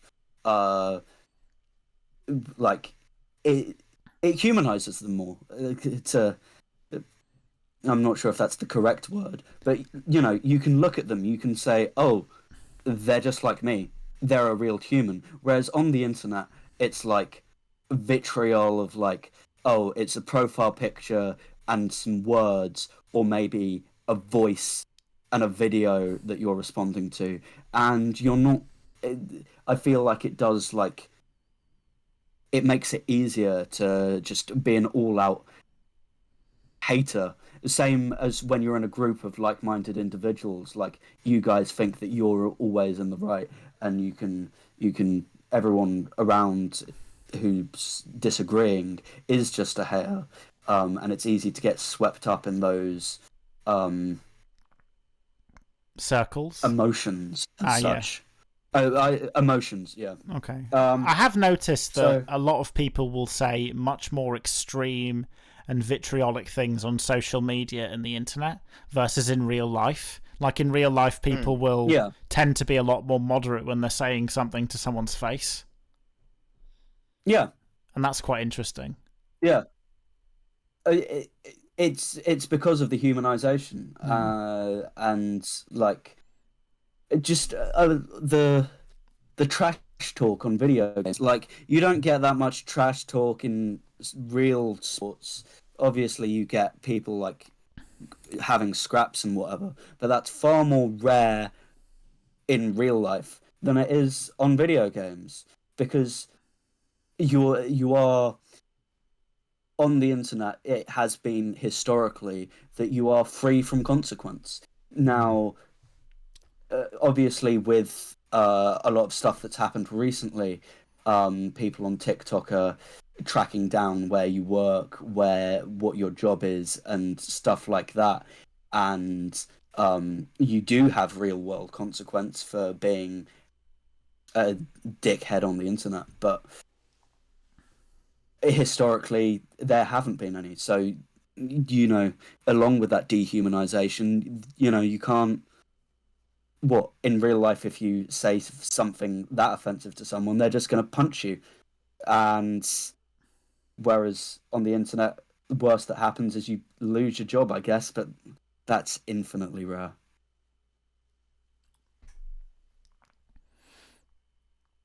Yeah. In conclusion, it's like, the atomization of society is, certainly has a part to play in how divided we are. I do agree with that. Polarization decreases democracy. I agree, because as we were saying last week, is the point of democracy is it's a pluralistic system. Everyone it's not democratic for everyone to have the same opinions. And when you're, when you're quote unquote cancelling people that have different opinions to you, that's kind of against the whole point, I feel, in a way. Yeah. So, yeah, don't feel free to block whoever you want. Just don't do it for a silly reason. Or don't do it for a silly reason. And I don't like this person is not a silly reason. It's a sensible reason. You're allowed to not like people. We got anything more on that topic, or can we move on? I believe we can move on unless Clark has any divine insight. Okay. No, I think everything's been said. Awesome. I mean, yeah, so I have one more topic based on what sort of an experience I had in the last few days. I don't know if anyone has anything else that we want to talk about, but before I talk about this. I think we're running a good length, and this topic will. We're already at 1 minute 40, so we can 1 minute 40. Wow, what a shortcut! 1 hour 40. Good God, if that was was 1 minute 40, my perception of time is it's over. Yeah, but yeah, okay. Shall we do this and then round it out? Yeah, maybe slightly shorter. So I will take the lead here. So this weekend, right, I rode what's called in Japan the limited express train, and there's sort of like I guess you could say, tier system of different more expensive trains in Japan and cheaper ones. So you've got the Shinkansen is the kind of most expensive one, but it's very fast and it's a high-speed train and it's obviously world famous. Then you've got what are called the limited express trains, and they're kind of they are a lot more cheap compared to the Shinkansen. They're a lot slower, but they're kind of just as nice, and in my opinion actually even nicer. And then you've kind of got the sort of standard local trains as well. So I got the what was called the Hinotori limited express train from Osaka to Tsu in Mie Prefecture, right? And this was an hour and a half journey. And it's quite weird, the system, because you sort of have to buy 2 tickets in order to ride this train. You need to buy a basic fare, and you need to buy what's called a limited express fare, which goes on top of that. It's very convoluted, but in total, that whole train ride cost me, 25... It would be 35,000 yen, so that would be about just under 20 quid for an hour and a half journey. And that is very, very reasonable.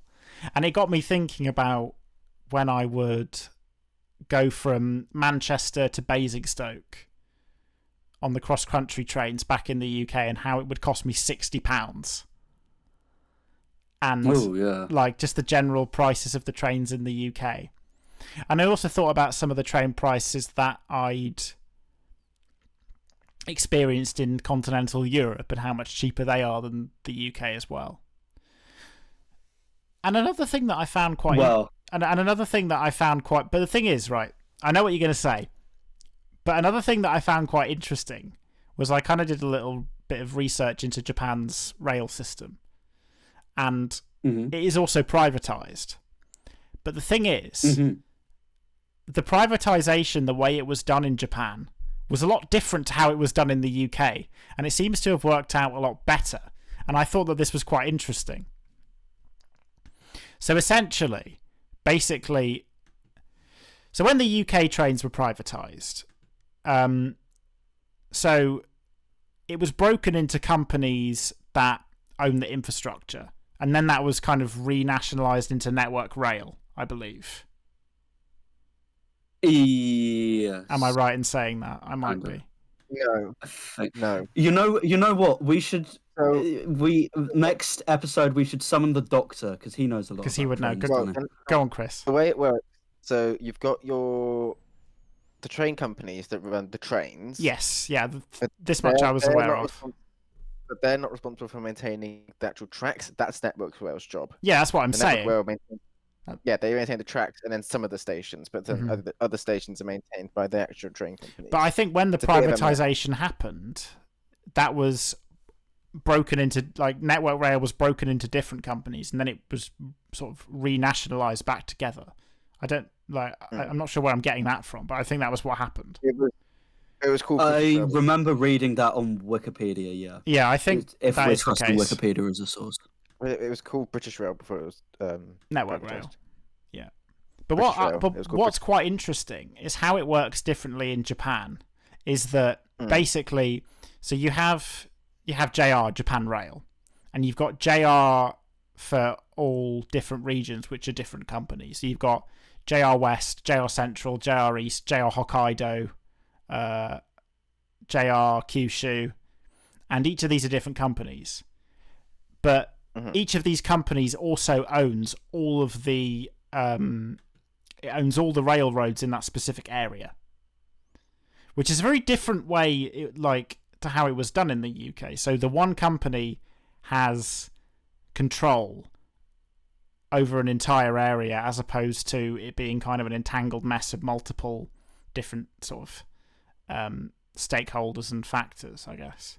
So it seems to have worked out for Japan a lot better than it has than the system we have in the UK.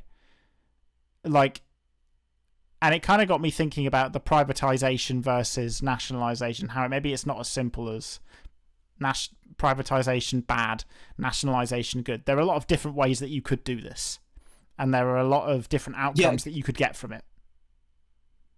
What do we think about this? I think we can all agree. We can all agree that the state of the British trains is not a good one at the moment. What They do you cost think, a lot. Chris? They're often late, and it's unideal.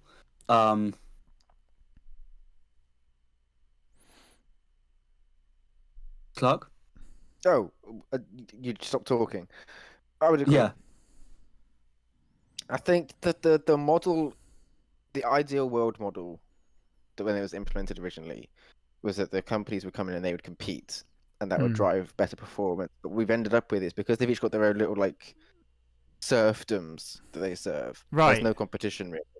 Yeah. And they also have restrictions put in place by the government. Like, they have to operate certain trains that lose the money, but they're legally obliged to. Because for Otherwise each, because for each high little fine. region, it's kind of a natural monopoly, and the train companies have no incentive to, do anything more efficiently, because Well, this is what was.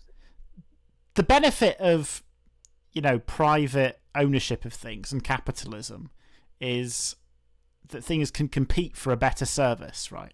But when you've just got one train company working in one area with zero competition, it has no incentive to provide a better service than what it currently provides, because there's no alternatives. So any benefit that you get from that private ownership system just kind of goes away, in my view. It doesn't make much sense.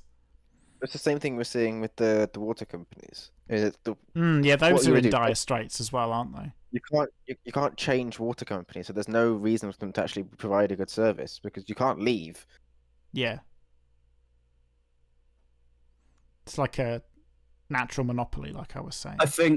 I think lots of the problems with, because the cost of living crisis in the UK, lots of it is based on bills, right? Or at least it was last time I was there. And lots of those bills, if you look at the French, who still have public ownership of their gas company, which ironically owns most of British Gas, or at least a good share of British Gas, but that's besides the point. They get money back from them because it's still publicly owned.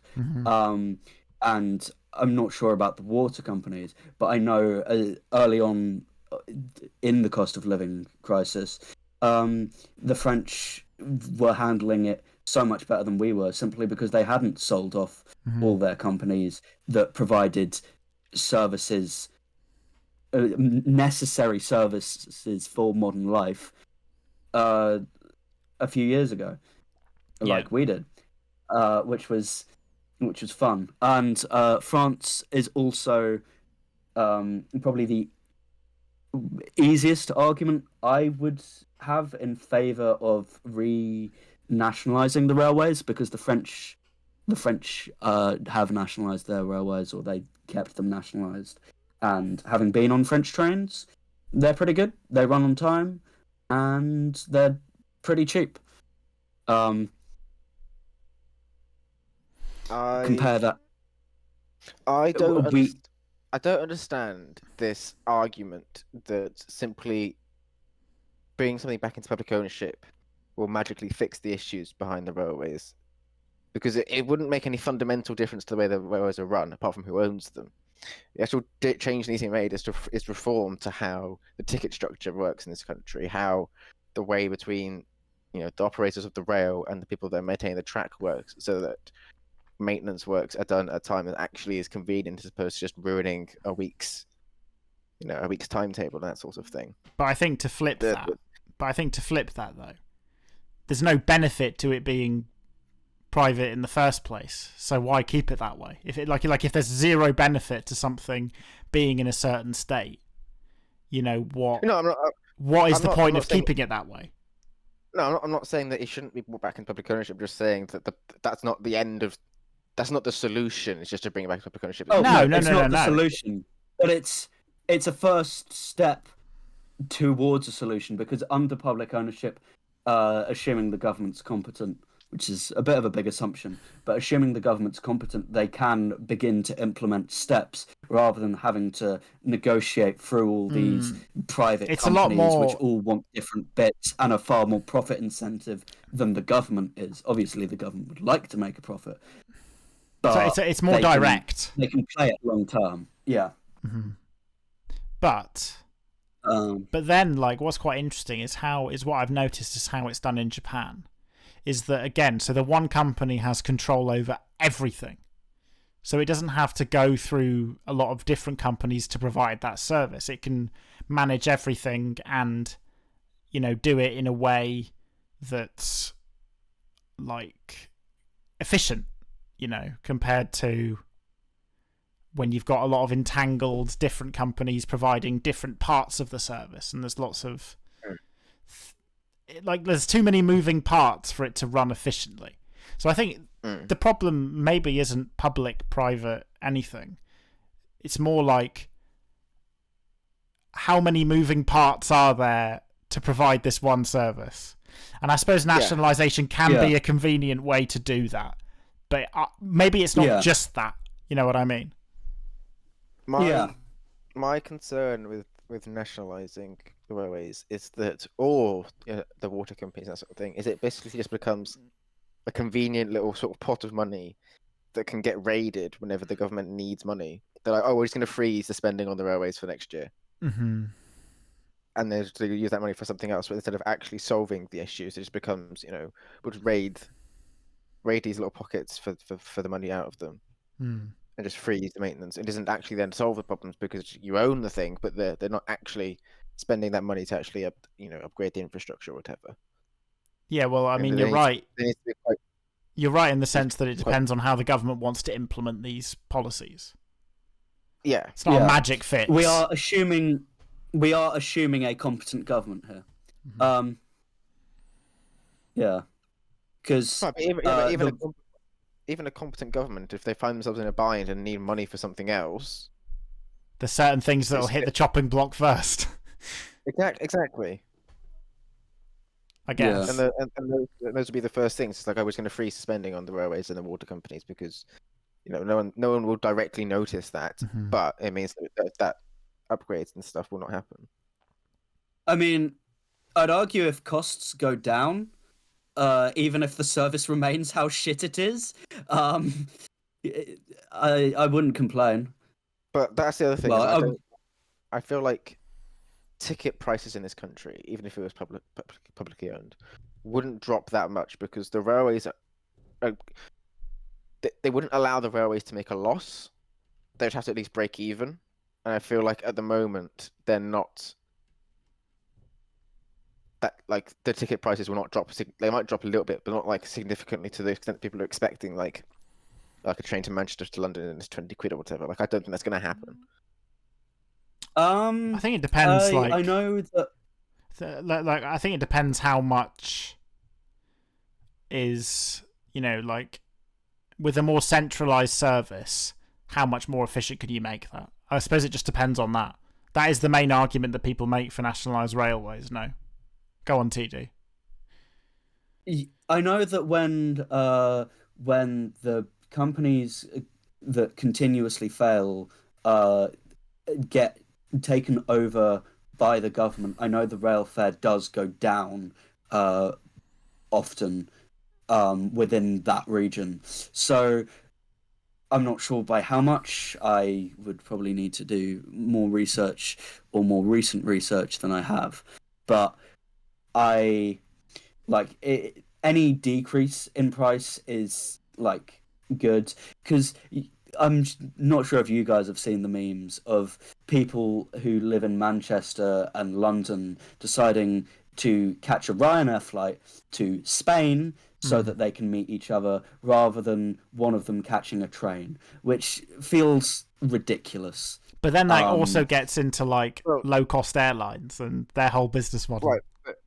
TD, just to counter your point about the rail tickets, this is an article in 2014, 17th of January, which is LNER, which is it is effectively state-run. It's operator of last resort, which is technically a private company owned by the government as a sole shareholder. But they have now introduced Uber-style surge pricing after scrapping off-peak tickets. So when trains are busier, your ticket is more expensive. So it's actually now. Was that 2014? No, 2024. Oh, okay. So this year. Okay. This year. So it's become more expensive. So super off-peak has been scrapped by them. You can only get an advance or the Uber style tickets, where it's like, oh, well, you're getting a train at 5 o'clock on a rush hour, right? That's more expensive then. Okay. Yeah, that's a lot more modern than I think I last. I don't want to say 18, but I last did it a couple of years ago when we've had similar discussions just in real life. Probably when we were realizing how nationalizing the railways could go bad when we went to España. Well, this is what I'm trying to say, is that I don't think that the nationalization is the issue. I think the issue is just the convoluted structure of the way. Yeah, well, and do you know what? That was kind of my main point. Is it's like, again, I've noticed that the service really does vary as well, because people in the UK point to Europe. They point to continental Europe of, oh yeah, this is the correct way to run trains. But you see that in Europe, the prices for similar journeys are very inconsistent between different countries. So yeah, there's a lot of variables involved. So I think the first step is you need, for one area, one body to provide one service, and then you've not got all of these entangled, different parties. And I think that's kind of where Japan's rail succeeds, because it can provide one very efficient service for one area. And as a result, going between Kobe and Osaka, which is a 30-minute journey, is £1.50. It's very efficient the way it works. The French trains were good, and they are nationalised. The Spanish trains were not good, and they are also nationalised. The Greek trains, despite the fact we had a breakdown, they were incredibly cheap for what they were, and they have the same system as Japan. It's one company that owns like pretty much all of the railway, apart from like the minor journeys or whatever. I don't hear good things about German trains, and they're nationalised. Yeah, the German They're trains very are late a apparently lot, from what I understand. always late. Yeah. Which, as a country that's depicted as stereotypically efficient, it makes me chuckle. Yeah, the trains are the exception So, there, okay, apparently. So TD, I was just looking here about the way the French system works, and it's actually quite interesting. So SNCF, sorry, which is the train company, is basically split into two. You got TGV and TER. TGVs are run like a commercial company, so it's got the yield management. So things like, well, basically what we have in this country, where if you try and buy a ticket 10 minutes before the train leaves, it's going to cost you an absolute bloody fortune. Okay, and then because there's no other competition, they've got their own low-cost company, WeGo, which is the one we took, which is still they could basically just pick and choose the prices because there is no competition. And then TER is the public service, which is paid for by the regional governments. Mm-hmm. So it's subsidized to the tune of hundreds of millions of euros to then run those trains. Mm-hmm. Oh yeah, no, the French, I think out of all of Europe, subsidize their railways the most. Yeah. So every train in France pays a toll to SNCF, the infrastructure manager, and those tolls are amongst the highest in Europe because they're expected to make a profit. So yeah,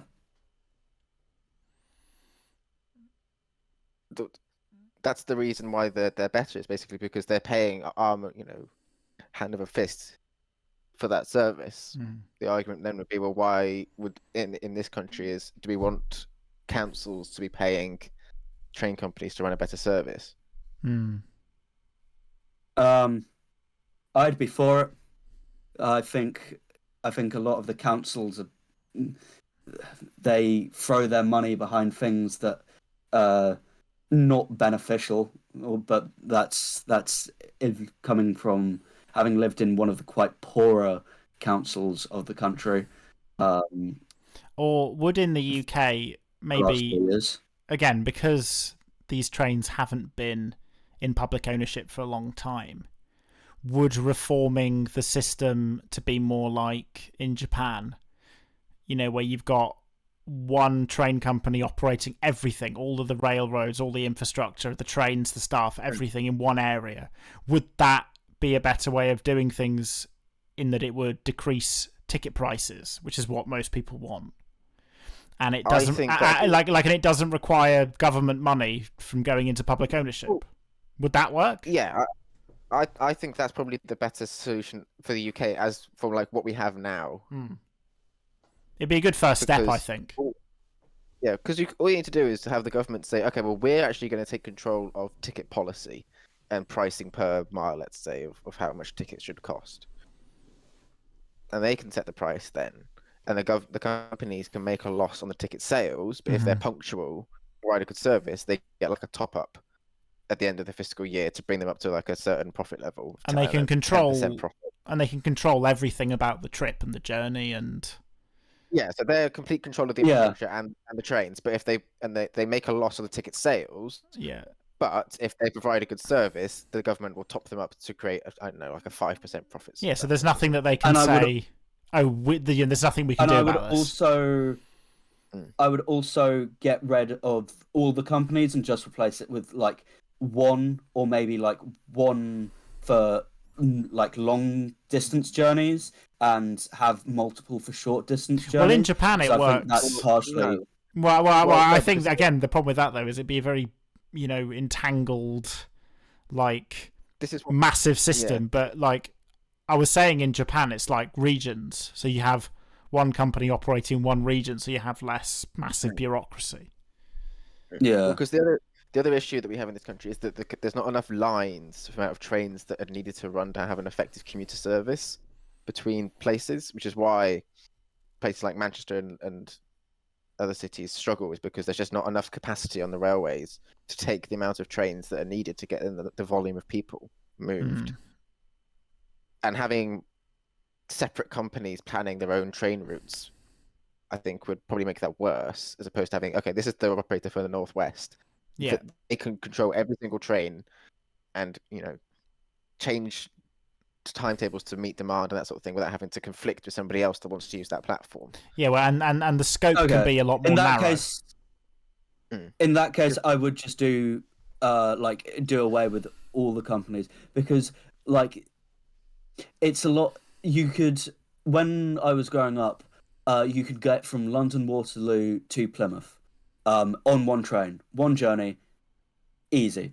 But because I think two companies then took over those different lines, took over those different sections, like that entire journey was done away with.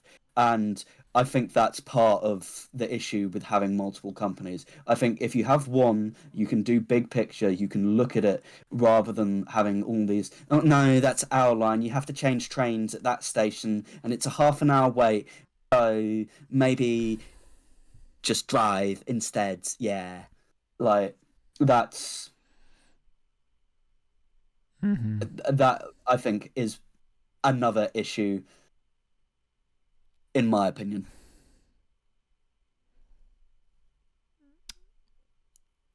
I see. Yep.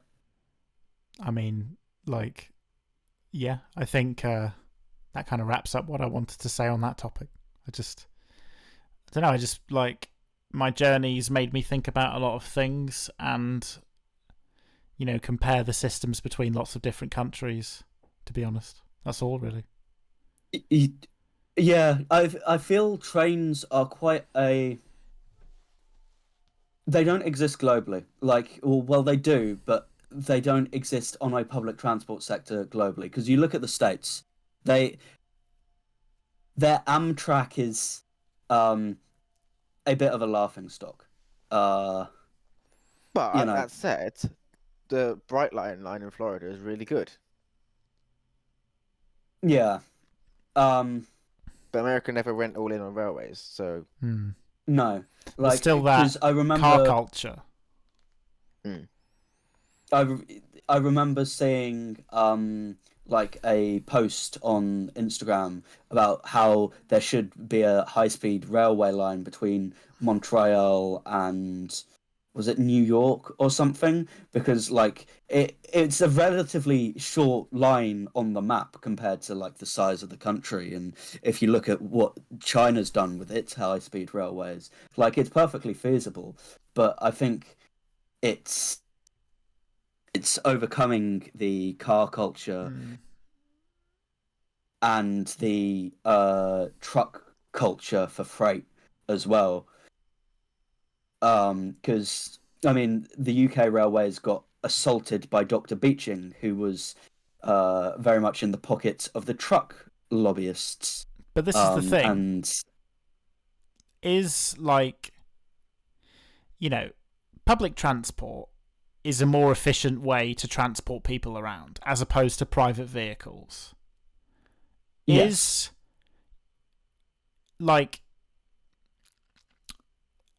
Is a complete reliance on public transport and scrapping all private forms of transport like cars, is that something that we should work towards? Because this is another thing that I was thinking about today.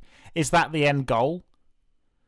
Because if you think in terms of emissions and just pure efficiency of moving a certain amount of people in the smallest amount of space, public transport wins every time.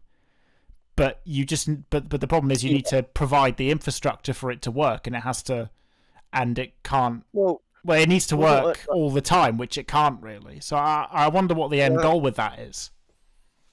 Yeah, because that's the thing, is that a car is always the most convenient option, pretty much. Yeah. For day-to-day life, that's not commuting. For people who can drive, the car's the best. Yeah. Unless it's walking distance. Yeah, but you haven't got other people to worry about. You haven't got all that sort of faff and that sort of thing. Like, a bus is never going to be convenient, because if I want to go to Tesco's and do a really big shop that's going to last me 2 weeks, I don't want to carry that back on the train or the bus. Mm-hmm. But objectively, in terms of city design, cars take up so much space that could be used for other things. But that's the thing, is that there's this big disconnect between the city and then the rural countryside. And yeah, in a city, high intensity public transport makes sense because you haven't got, if your nearest That shop space is is 10 minutes valuable. away. Yeah, if your nearest shop is 10 minutes away, then yeah, you can do a weekly trip. No, I think in But if your rural nearest shop areas, it'll never replace a private No. vehicle. There's just no way. It's Well, yeah. But I feel like in a city with that limited space, public transport and private transport, and even on like long distance trips, public and private transport do have antithetical goals to each other in terms of like the lobbyists and whatever, because that's why you have the car prominence in the States, because people just drive, and that's why you have the train prominence in Europe and East Asia, because people just catch the train. right, exactly. So in Japan, here, the networks are ridiculously extensive. So you can get a train pretty much anywhere you want to go. Not for like super rural areas, but for most places around cities, you can do that. But then again, Japan is a little bit different because it's so ridiculously urbanized and all its urban areas are so concentrated that it's a bit of a unique case in that regard. Yeah, I think where you get a nice balance is Australia. I think I would need to do more things, but I've seen like the map of the Australian train line, and it's not shit. But they also do have quite a bit of car culture as well. Yeah, but I can imagine that the Australian train line does quite a lot of the heavy lifting for getting stuff from the west to the east and that sort of thing. As opposed, it's just so far. No, it's mainly north versus south. Oh yeah, well, just if you're the going, it's just across the outback. no, if you're going west to east, you fly, because I think, well, is flying private or public transport? Public, assuming you're not in. Oh, public, I guess, because you're on with other people. Like as opposed to a private jet, it's public. Yeah. Okay. Yeah. But it's less efficient, or it's less what's the eco-friendly? There you go. Than like trains and stuff. It has a lot more emissions. Exactly. But another thing is, so say you were saying, Chris, about going to the supermarket and how that would be very inconvenient with a bus. But if the buses were frequent enough, or any kind of public transport, a tram, a metro, if they were frequent enough and they were extensive enough, do you think that would change? Do you think people's attitudes towards that would change? You still don't think that? No. No, because if I've got 8 bags of shopping, I'm not taking that on a bus, am I? Yeah, no. Depends how spacious the bus is, right? I don't know.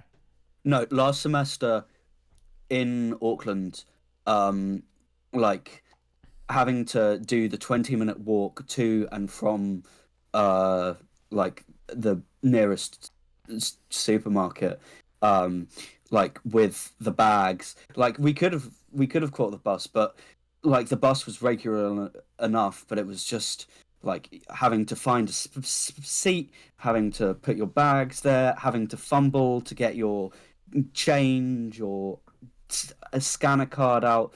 It's and then the bus stop is not at your door, whereas your car is at your door.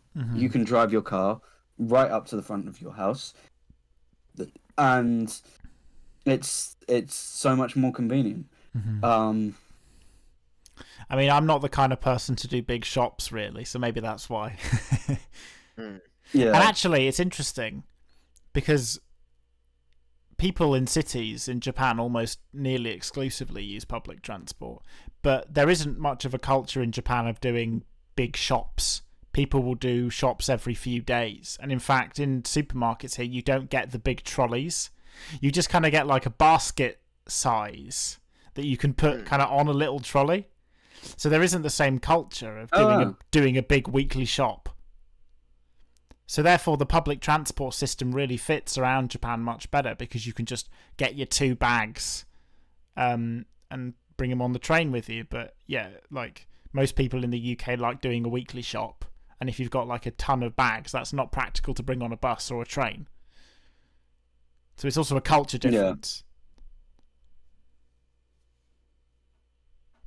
I mean, I could talk about the trains here, although I feel I'm playing into Clark's raw New Zealand mentioned attitude. Well, don't worry, 2D, because I was actually about to ask you that. Okay. Because I when I went to New Zealand, I exclusively, we exclusively went on the road, so I don't know what the trains are like. Okay, so Clark's raw New Zealand mentioned attitude can disappear for this. Oh my god, segment. Is that a New Zealand reference? Oh wow, funny, haha. No, right. I genuinely asked you, so you have to respond. Okay, so trains here. I will put it in the context of when my mother came to stay for like when I had my mid-semester break. She was like, oh, we can catch a train, we can do all this kind of stuff, and I was like, a train in South Island? What? It does exist, but it's tourist only, pretty much. Is there not like a big train culture? No, it's like, so there's a train that runs 3 days a week between Auckland and Wellington, and like that's a tourist thing. Like occasionally politicians catch it to be one of the people, but that costs an extortionate amount compared to just driving down, or even flying down. I think the price is comparable. Then you've got the South Island where you don't have a train south of Christchurch, not a actual public carrying train. You've got lots of freight. New Zealand has a lot of freight trains, but no public transit. And other than like tourist things, yeah, trains here are just touristy. There's a few trains that run like public transport between Christchurch and I think Blenheim.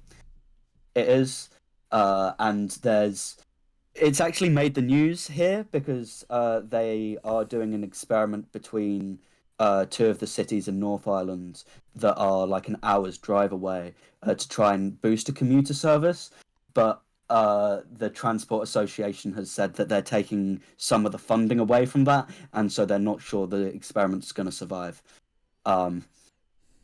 Yeah. So trains are pretty much commuter between like Wellington and some of the suburbs outside of Wellington that are about 30 minutes away by car. You've got the like metro train system that isn't underground, so I don't really want to. So it is kind of a light rail transport. Like overground trains. Yeah, overground trains that just are like subway, London Underground, just whatever, use trams but at just that point. Overground. At that point, just use trams. Yeah, well, I mean, there's in North Auckland, they don't even exist, and they have like an entire separate like road right by the motorway for buses, and it's called the busway, and it seems so bizarre, like all up. We have those all here. Up and down. Really? Mm-hmm. Okay. I have not seen one within the UK, but I was. Yeah, but it's quite extensive. It just runs parallel to the road, and I was like, well, trains would probably be more efficient and be less bus, whatever. But then at some points they go on the road, so yeah, just use trams. Metrolink in Manchester's quite good. Yeah. It kind of gets you to lots of places you need to go for relatively cheap, and that's my criteria for a good public transport network. The only annoying thing is that it doesn't go down Oxford Road because all the buses go up there. So what would be quite good is if you could take the Metro link from Uni to Piccadilly Gardens, but you can't. That's kind of annoying. All the Stagecoach buses have a monopoly on that, which is not great. Oh, I remember from back before I passed my driving test. Shout out episode 1 where one of the piss break monologues were driving. Mm-hmm. I think living in a rural area, a car's a must, because I agree. as we all grew up in the same rural area, in 2 out of 3 of us had train stations. 1 had a bus service that went one way once a week. 1 had available parents. That's what 1 had. Yeah, like the trains were useful, but I absolutely abhorred the buses. One of the buses that we had to the regular basis went through a town or a village that we nicknamed Hell. I think it's a village, it was not a detour. It is not a fucking town. Okay, yeah, a village that we nicknamed Hell because it was so slow and agonizing to get through, and it was just ridiculous. It added about half an hour on to a 20-minute journey. It's laughable. So yeah, to all my people who haven't passed their driving test and lived in rural areas, I feel you. But when I go back to the UK, that's me. Yeah. But I have plans to carry on with my driving lessons as soon as I get back and try and pass next year. So hopefully it won't be for too long. We can document your experience with the British driving. I'm sure. I'm happy to speak about it. I mean, obviously, I've already done plenty of driving lessons, but it was kind of halted because of COVID. So, did you pass your theory? No. Okay. So I've got that to do as well. I did lots of the studying for it, but I didn't actually take it. Lol. So yeah. I mean, in terms of time, we're at 2 hours 22. So I don't know if you want to do the outro now, TD. Yeah, I think I'm a start to hit us with the outro. Hit us with your best shot. Thank you, everyone, for listening to this episode of the Hell and Friends podcast. I feel we've had a very interesting set of topics this week, and I hope you do too. We have been hosted by the nominal hen. That's me. Make your chicken noise, hen. Make a chicken noise. We have also been joined by Mr. Clark. Do a Clark noise, Clark. Clark. I knew that's what he was going to say. And I have been TD. Make a TD noise, TD. Yeah. And my existence has not changed in the last hour and a half. That's not a TD noise. Make a TD noise. That is a TD noise. No. Re-listen to every single intro that I have done. I know what I think a TD noise is, but I don't want to say it. Group vote right now. What's that TD vote? TD noise. I say no. Ben, what do you say? Hey guys, I live in New Zealand. You're not funny. On that, you can finish the. Yeah. Right. Thank you, everyone, for listening. Piss a dick. Peace. Oh.